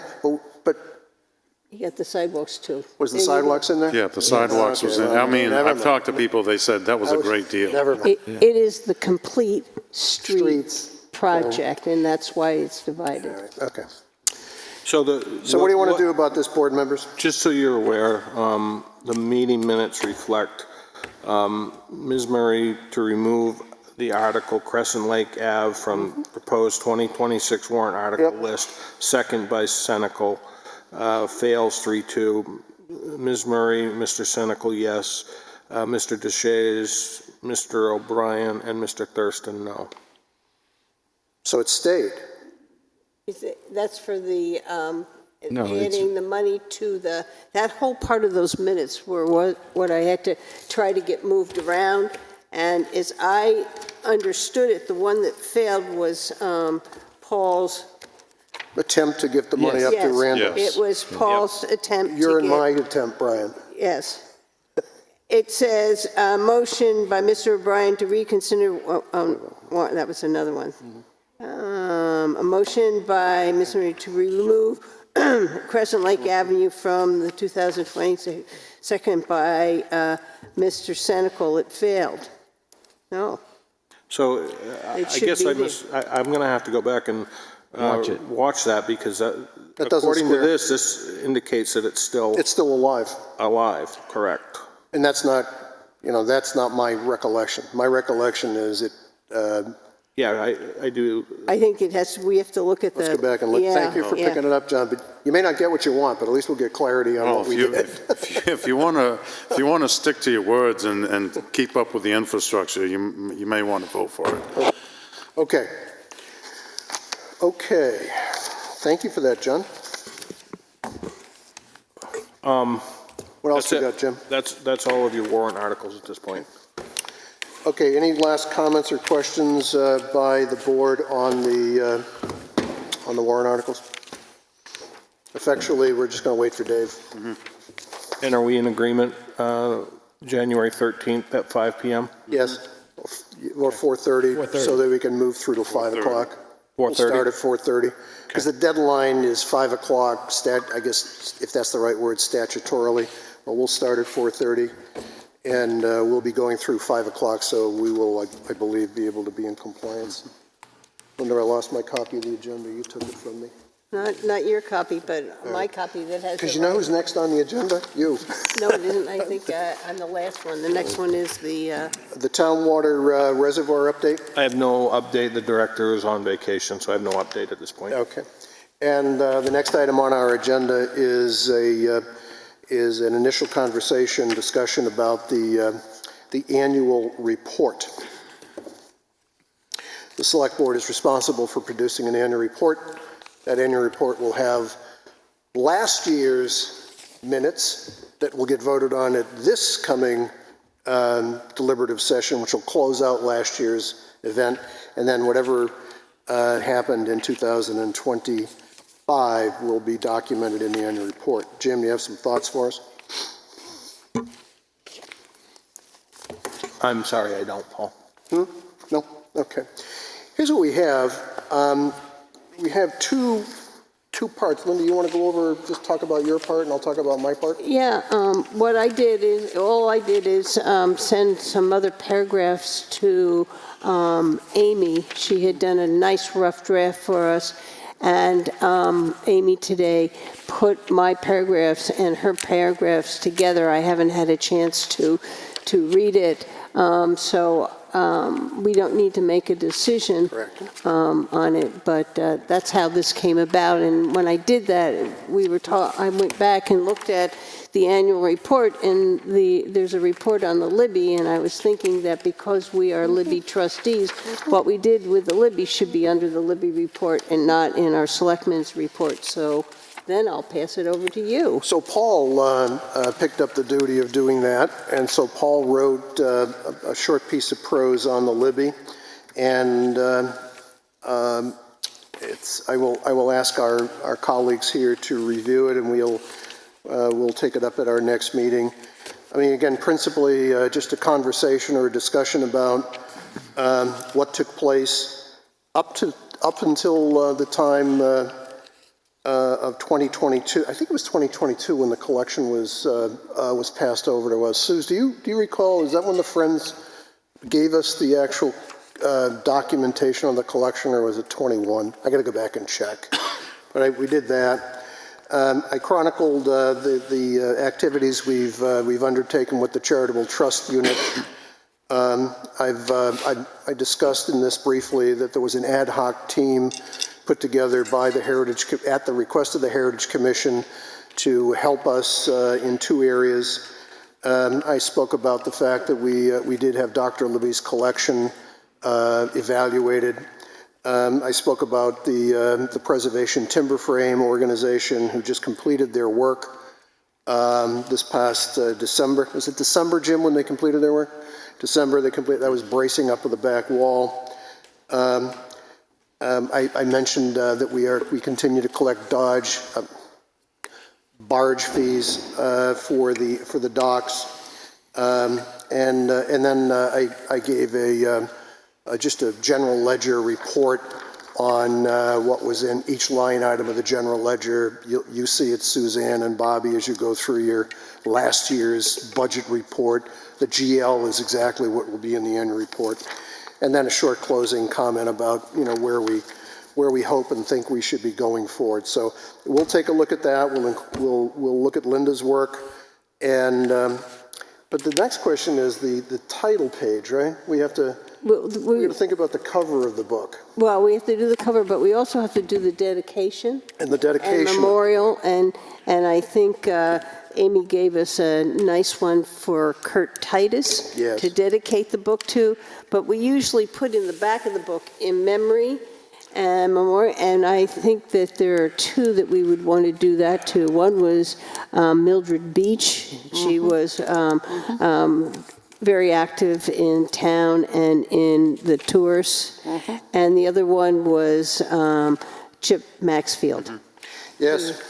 And I'll get anybody else who wants to look. Those were the two that I caught my eye. Those were the three. And if anybody else wants, I have a copy of it. Pat sent it to me. Want to look at who else there might be. But those were my recommendations. And so this is work in progress, a process, whatever the right term is.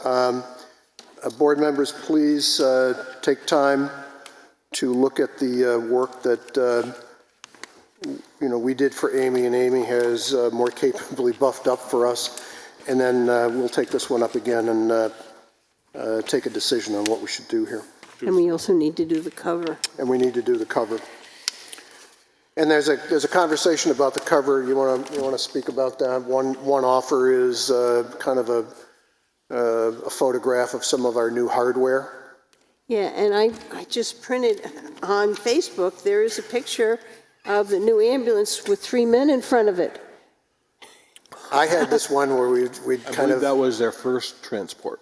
That would be perfect. They got the people you wanted on it, and it was their first transport. If you want to do the ambulance.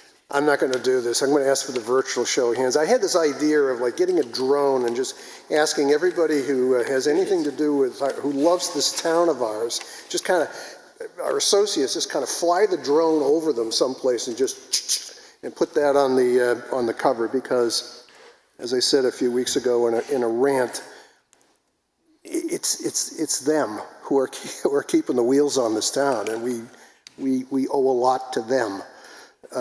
Like last night when they were out doing their stuff in the police department and all that stuff. So anyway, we got a sword on the cover, and I knew Linda wanted to do the hardware, the ambulance, which was well, no, that's not true.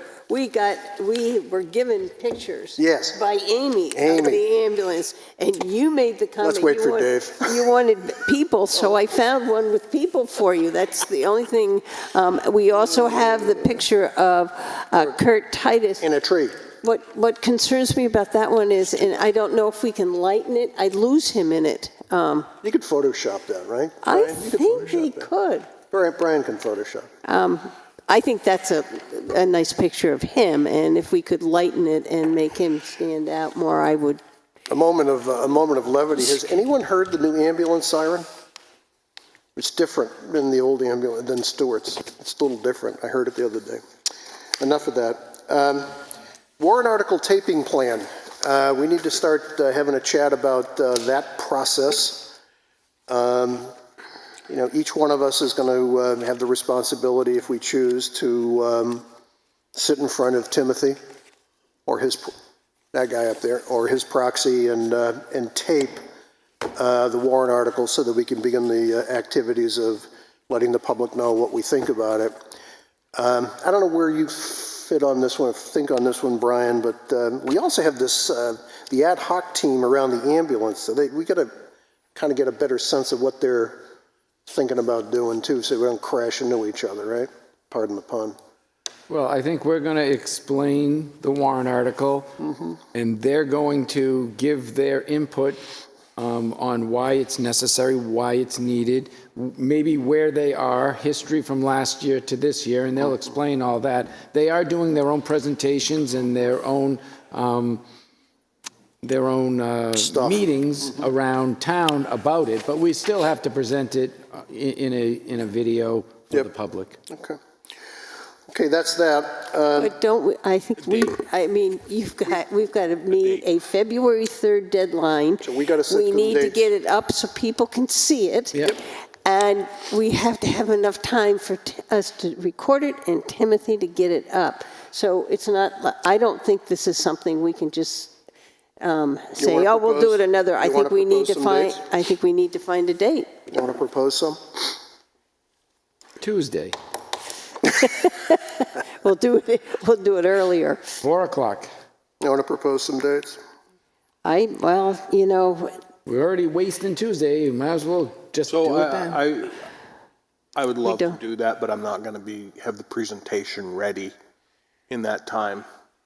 No, but I think we could just vote on which ones we're going to do. but I want us to kind of set a Gotcha. date to Yeah. get this thing so Timothy knows, Yeah. and I'm wondering whether we look at Monday, the 19th? That is a holiday, but I would go with the 20th if that works. The 20th, that's election, isn't it? It is. Guess that won't work. Yep, It is. so that doesn't work for That us. don't work. So, 21st. 21. 21st is our board meeting. yeah, I've got Yeah, but another we have all meeting. day. But I have a meeting earlier in the day. Sorry. I could do it in the afternoon that day. Afternoon of the 21st.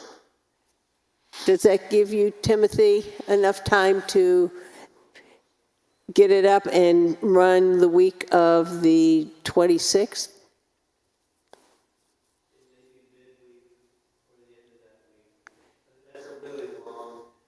Yeah.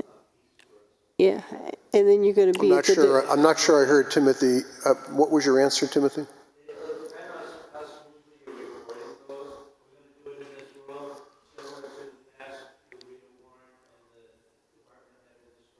Would that be more convenient for you? So the 21st, we'll sit in this room, we'll read the warrant. Could you deliver it on the 26th? So Timothy has said if we sit in this room, read the Can you? warrant, speak to it, he can deliver it on the 26th. Time.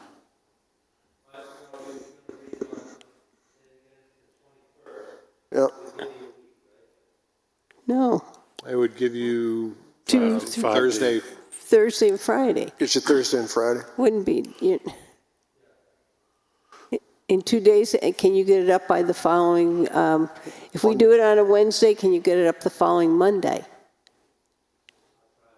I would also add, Timothy, there's significantly less articles than previous years. I think you said in total, Jim, there's 7 beyond the 4, 16 total. 16 total. And last year we were 32? So we're cutting them in half, Timothy. Something like that. So we're cutting them in half, but you...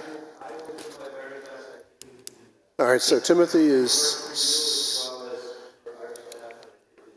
he's signing up to have us meet on the 21st, and we'll do that in the, Linda, you said you had a meeting when? We'll just do it in the afternoon. We're going to meet at 1 o'clock in the afternoon. 1 o'clock. Unless anybody has heartburn over that. And we Good? can be short, concise, and make it easier on Timothy.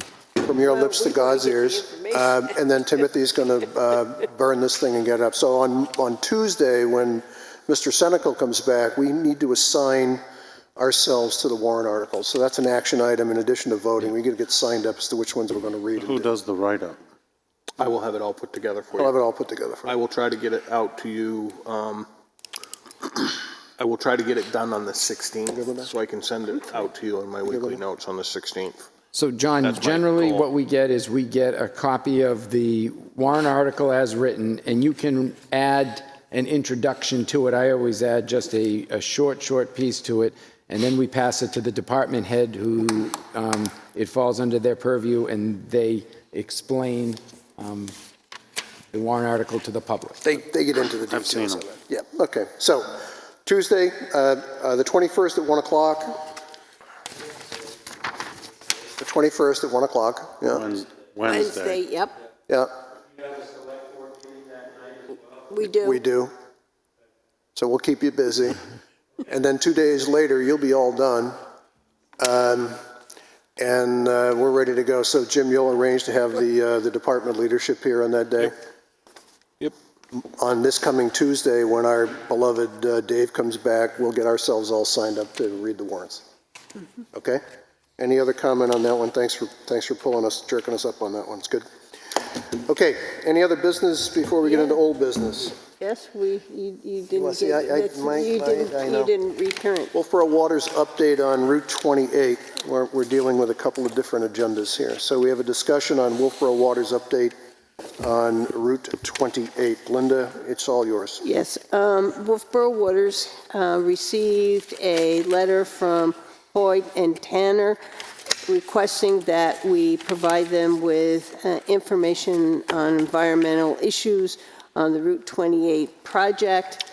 Wolfeboro Waters has created a letter that they plan to send out, and this is to the board as an informational piece, because Wolfeboro Waters is the subcommittee of the Board of Selectmen, and they would not send out any document without the board first having the opportunity to read it. And so that's why it's in your packet, and this is for your information that we're going to send this out. Board members, comments, questions?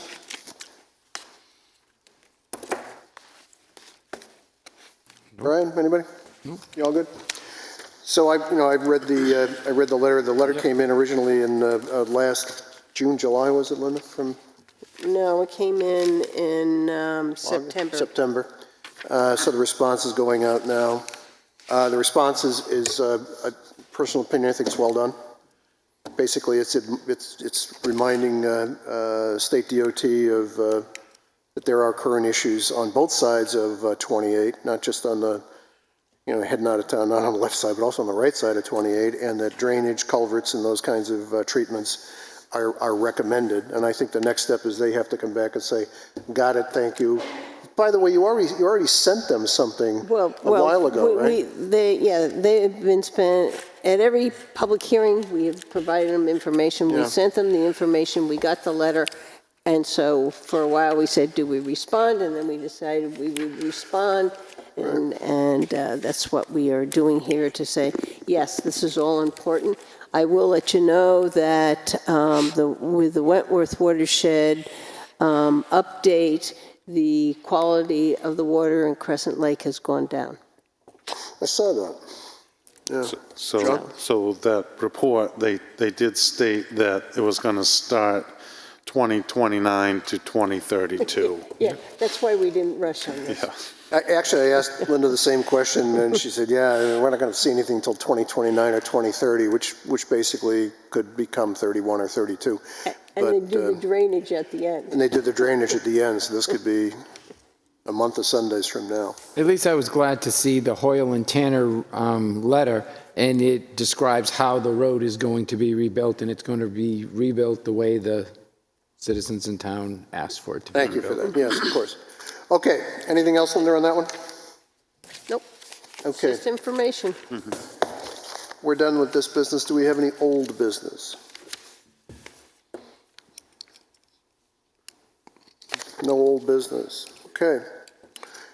Do we have anything from the town manager in terms of a report? Jim? A few items, as mentioned. Fire department has initiated ambulance services 2 days a week.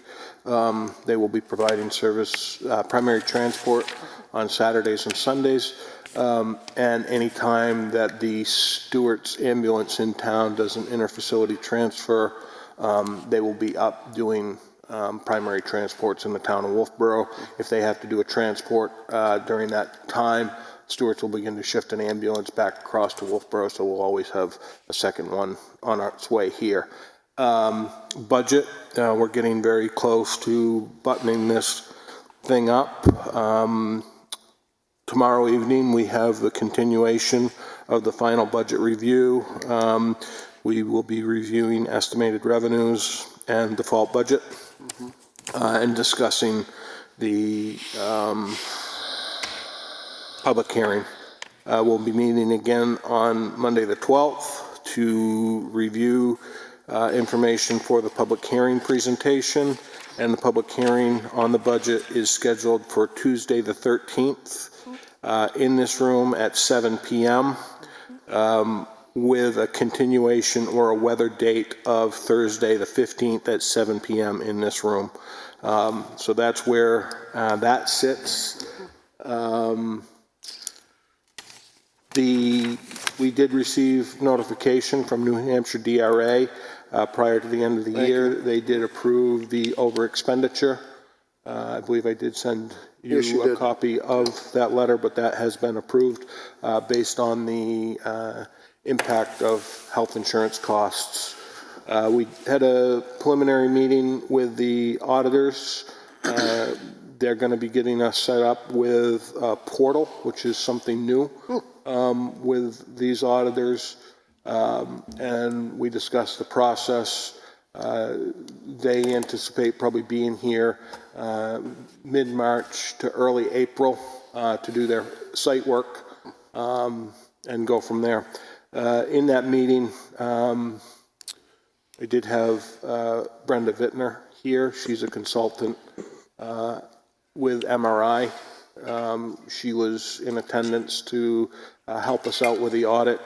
And the reason that she is here helping us out with that is, I think most people know at this point, but Sam is leaving us. She's going to go to work for the county. Sam Kelly, our finance director, Friday's her last day, and I'd like to thank her. She's made a profound impact on a lot of people in town. So she's going to be sorely missed. We do have the position posted. And lastly, you probably saw the equipment. The Vortex system was installed at the Public Safety Building. They got some button-up work to do in the spring, but that is in the ground. That's all I have. So can I ask you a question about the Vortex system? Sure.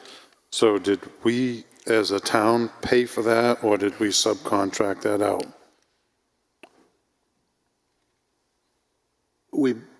We had employees doing the work, if that's what you're asking. So the employees were, so all the costs were by employees baked into the cake by through their salaries and so forth, wasn't a subcontracted out? It was not.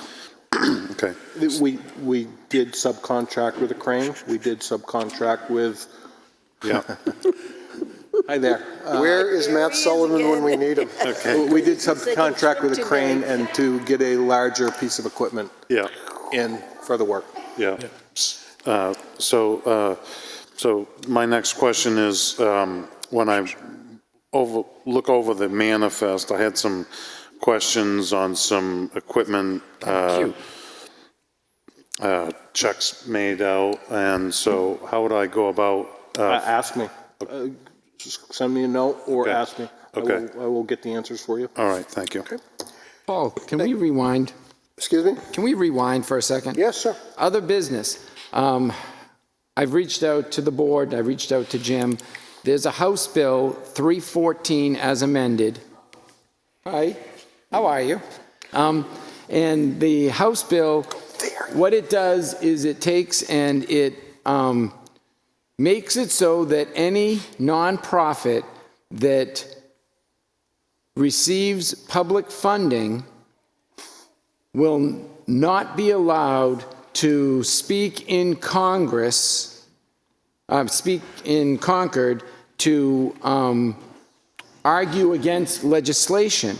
So an example, if the Lake Winnipesaukee Alliance gets any type of funding from the state, from a grant or anything, and then the House or the Senate institutes a bill, say, to build boathouses or allow boathouses on every shoreline property in the state, they would not be allowed to speak against it, because if they did, it would be a misdemeanor offense. They would be fined 10 times or 5 times the cost of court cases and the whole bit. So it would take away the voice of all of our environmental nonprofits. It would take away the voice of any other nonprofits, and it would take away the voice of the New Hampshire Municipal Association, who was the resource that I used to get an answer for a citizen tonight. So I have a form letter that was sent out that you can either just sign and send in to the email addresses for our reps and our senator, and Alexis Simpson, who is the minority leader of the House.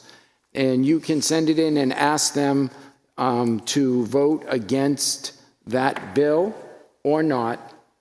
Or you can just use the form letter that I gave as an outline and send in your own letter. The voting will be done sometime tomorrow. That's why I got everything out to you this morning as early as I could. So I don't think that we should take away the voice of any people, whether it be our nonprofit environmental groups or the New Hampshire Municipal Association or anybody who wants to speak on a bill that affects all of us, especially at the local level. Just for the benefit of those people who aren't sitting in front of us, what's the bill number, Brian? It is House Bill 314 as amended. HB 314, and do you have an email address of somebody that you'd recommend somebody out there may want to send an email to? Give me a couple of minutes. All right, we'll give you a couple of minutes. Committee reports? Let's start with John, while Brian is thumbing through his phone. No committee report. No committee reports. We swore in a new police officer a few weeks ago, Charlie Smethurst. I was here for that. Welcome aboard. It was a nice event. The family was here. It was nice to see moms and dads and aunts and uncles here in the audience. Pat Waterman swore the officer in. I've been to budget committees, no disrespect to the budget committee, but more times than I need to be at the budget committee, but they're always nonstop laughter. Planning board last night, there's going to be 2, maybe 3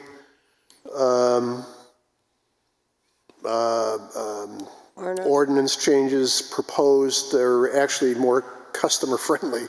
At least the 2 that I'm aware of are very customer friendly. It makes it easier for people to do business with the town, which is kind of novel. We had a couple of select board meetings, and Brian and I have been attending at the Public Safety Building the Ad Hoc Ambulance Committee, which is preparing their campaign to help all of us best understand why the decisions that you made last year and the ongoing decisions were I think, the right things to do. Linda? Yeah, I attended a meeting of the Friends of Pop Whalen, and I want to let everybody know that the Bruins alumni game is February 7th at 4 p.m. at the Pop Whalen Ice Arena. It's always a great night, and a lot of people attend. I attended a last night Wolfeboro meeting prior to the event. On December 31st, last night Wolfeboro event was held, and I want to thank the steering committee, Brenda Jarrett, Libby Peard, and Kate Turner, along with Alexis Austin and Christine Collins from Parks and Rec and myself. We all covered the event. There were a lot of young kids, families, and families multi-generation with grandparents. We had 175 attend the games held up here in the Great Hall. Mm-hmm. We had 88 enjoy the escape house down at the railroad station. We had 230 attend the magic show at the library, and that is a new event. The place was packed. We had 60 attend. Each section of bingo had about 60 in it, and that was held at the Estherbrook Hall at Brewster. We had 190 back up here in the Great Hall watching a juggler. We had 224 who took advantage of the free ice skating. The last night, Wolfeboro pays for the ice time, and we had a significant number of people renting our ice skates. And we're lucky to have those ice skates. As I recall, those were a gift to the town from the Friends of Kingswood Hockey. And so that has been a big draw each year. There was 289 attending wildlife encounters up here in the Great Hall. We had 60 listening to the Mimba Mischief, which is a band that was over at the Congregational Church. That was followed by 153 who listened to the Carolyn Ramsey Band at the Congregational Church. The Congregational Church put on a dinner that served 140 people. 90 people came to their trivia, which took place after the fireworks. Fireworks went off on time at 6, and many citizens watched it all over town. It was a great event, and I want to thank everybody who volunteered to help it happen. Thanks, Linda. Mr. Duché, do you have an email address? I'm going to give everybody my email address. It's bdeshaies@wolfeboronh.us. Because I have the email address for Mark McConkey, Katie Peternell, John McDonald, and Alexis Simpson, and I can pass those on. If they want to contact me, they can call me at 603-998-3792, 603-998-3792. Call me, and I will give you all the information if you want to send an email or call the State House to support that. Okay. I had a discussion with DJ Betancourt about the school care. Mr. Betancourt said that he would be open to being the manager of the risk pools if the state so dictates. Mr. Betancourt said that there could be some history and maybe not the most friendly relationships between the Secretary of State, David Lang, and the risk pools at this time, but he thinks that the state is not in the business of managing the risk pools, that the insurance division would probably do a good job with it. So it was a very good conversation, but again, nothing that we can do except we're going to have to support our employees on the local level. Again, it's another thing where the state is pushing things down on the local level, and we're going to have to put a fund aside to cover insurance costs out of our unassigned fund balance. It's going to be tough. I had a wonderful time with family last night. We did a whole bunch of events, bingo and this and that and the other thing, and then I culminated it at the yacht club because you can see the fireworks out the window with a big Chinese food dinner, which was very nice. And Linda and Roger joined me, and I was very happy for them to come see me. And then we had 573,000 budget committee meetings that lasted way too many hours, and we have another one on Thursday, which will be fun. I also That's easy for you to say. yeah, I had a budget meeting on Monday night, and that's about all I've had. Okay, thank you, Brian. Questions from the press? Nobody's on. Nobody's on. Okay, public input, 3 minutes, 20 minutes, 15 minutes total. Anybody? Suze. Okay. Suzanne Ryan. Suzanne Ryan. Hey. At your last meeting, the discussion was on raising the Libby. You took a vote that you were going to proceed with the process, but you didn't say when the date for the two meetings would be. Right. The question is that going to be in '26? Yes. We're not supposed to answer questions. Yeah, that's true. We shouldn't answer questions. We did at the beginning of the meeting. I'm not going to answer any But I don't want misinformation. We did not vote to go on with the process. We voted to have two public hearings. Right. Just about the building itself. We did not vote to go forward with raising the building and then have public hearings about it going to that point. That's right. That's the way. Okay. We're not supposed to speak. So we're not going to speak beyond this, okay? We're not speaking after this. We've clarified the point, but this is public input. I'm trying to get Bobby's trying to, go ahead, Suzanne. What's she got, a bat? A bat. Oh, good luck to her. You better put your hair up. So I'm just trying to clarify, for 26, you'll just hold your regular discussion public meeting to get input from the public about how they feel about a demolition.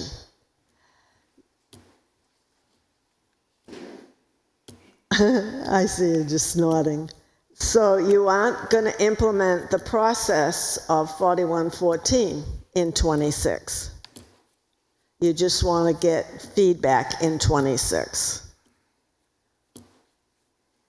The reason I ask is because it seems like you're at the end of warrant articles. There'll be no new money warrant articles. The question would be, will there be any warrant articles about the Libby that don't require money? And I get the impression from the town manager's list that he went through that you were closed with adding any more warrant articles. And the 26th, you have until the 26th, and the citizens have until the 13th. So if there's anything you're going to do, now's the time to tell us so we can act or react or not act.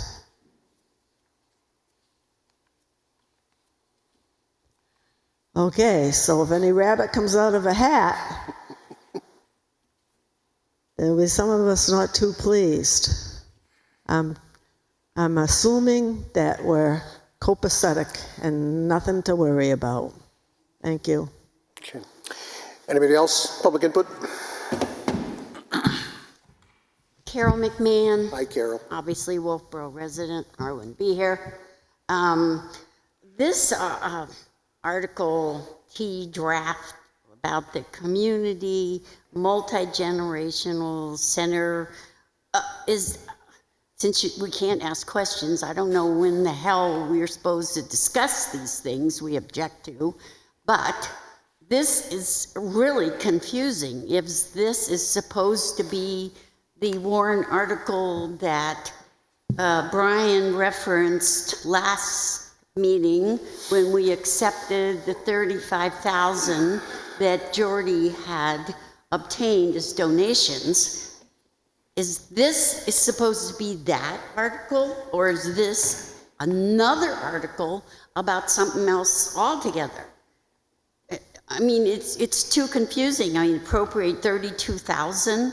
I mean, in the warrant article that you referenced that we had to have to make it legal to collect these public funds, to hold them, should only be in regard to the renovation of the existing community center. This is like too confusing, and if you're going to put this out with another warrant article, town people are going to be so confused, they don't know what the hell. I've been here and I don't know what the hell this is about. I mean, we can still have, as I said last time, we can still, once we get the renovated community center, which we would like the people that utilize the existing community center would like to pursue the renovation so that we could utilize it in our lifetime, not wait for 2027 for the $250,000 to be maybe allocated, and then the $4 million, I think is what the figure is in the CIP for the multi-generational thing. This is kind of like smushing everything together, and I don't understand it. So after this meeting, I will talk to somebody to find out when is it that we can come and get answers to things, because this is a mess. We get it changed. Anybody else? Public input?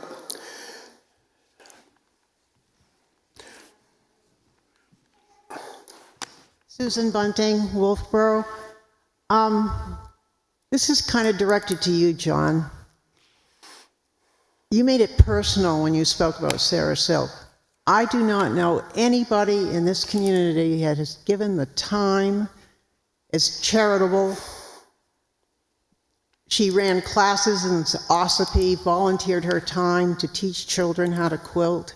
She made sure the community center was a home for Ladies of the Lake quilters. The only reason we're the only ones there using it is because Parks and Rec is making it impossible for anyone else to use it. And if we didn't have that letter from 2013 from the board, we wouldn't be there either. And that's the only thing that saved us. And Sarah was the one that saw to it that we had that letter to protect us. So I found what you said pejorative. She's a terrific woman. And if you want to rename the community center the Sarah Silk Community Center, I am behind it 100%. Thank you, Sue. Public input, anybody else?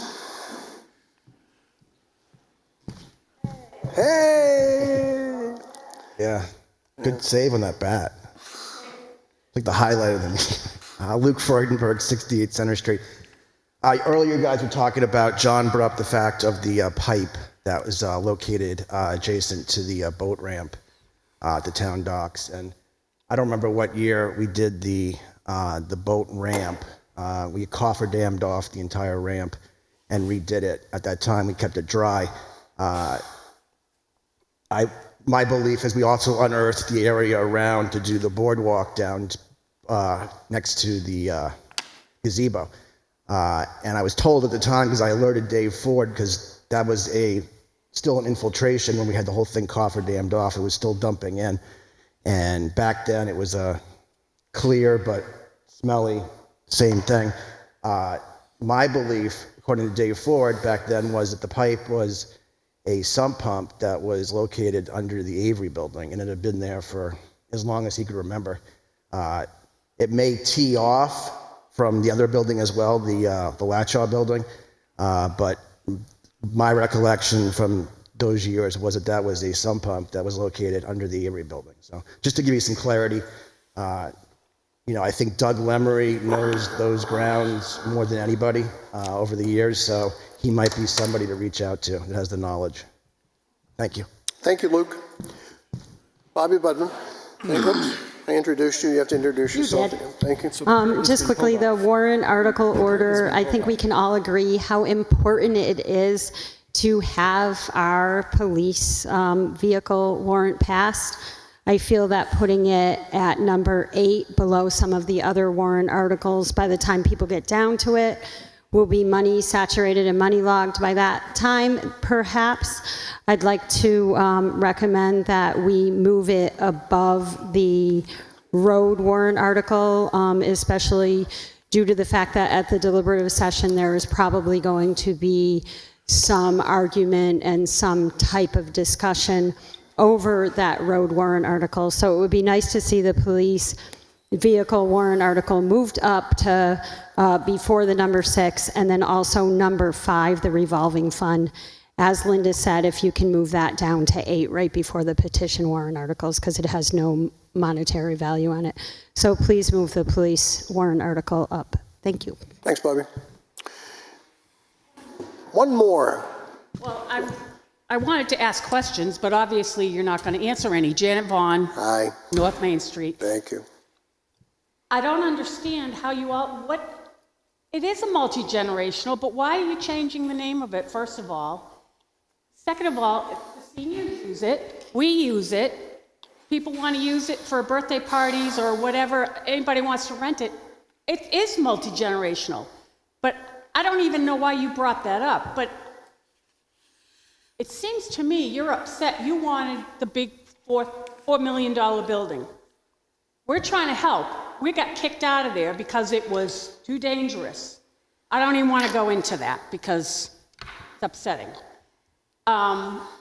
We're trying to help, so we're trying to raise money so that we can still use it. If you want to add on later on in 4 years, then combine the brick building with that one. But we're trying to do something now. I mean, we may not be alive when that thing finally gets done. We're not spring chickens. But but I don't understand. It didn't make sense. What that thing said, it's almost like you're confusing people, and I don't understand this, so I'm not going to vote for it. Is that what you're going for? Are you If it directing is, that to me? any of you, but you brought this up. I don't know. The whole thing makes no sense to me, that paper.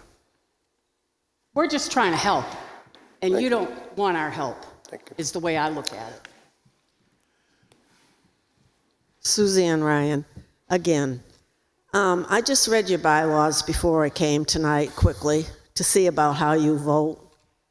I didn't see anything in there. If I missed it, I'm sorry. About this silence, no response. I understand politically you don't want to get into a 5-hour back and forth, but it seems like a simple yes or no, or we'll take it under advisement, or we hear you. I don't see it in your bylaws that say you can't respond. If it's in the bylaws, it's stupid, because do you know how bad you look? Thank you, Suzanne. Anybody else? Thank you, everybody. Can I have a motion to go into non-public? So moved. Do I have a second? Second. All those in favor? Aye. Aye. We're going into non-public. Thank you.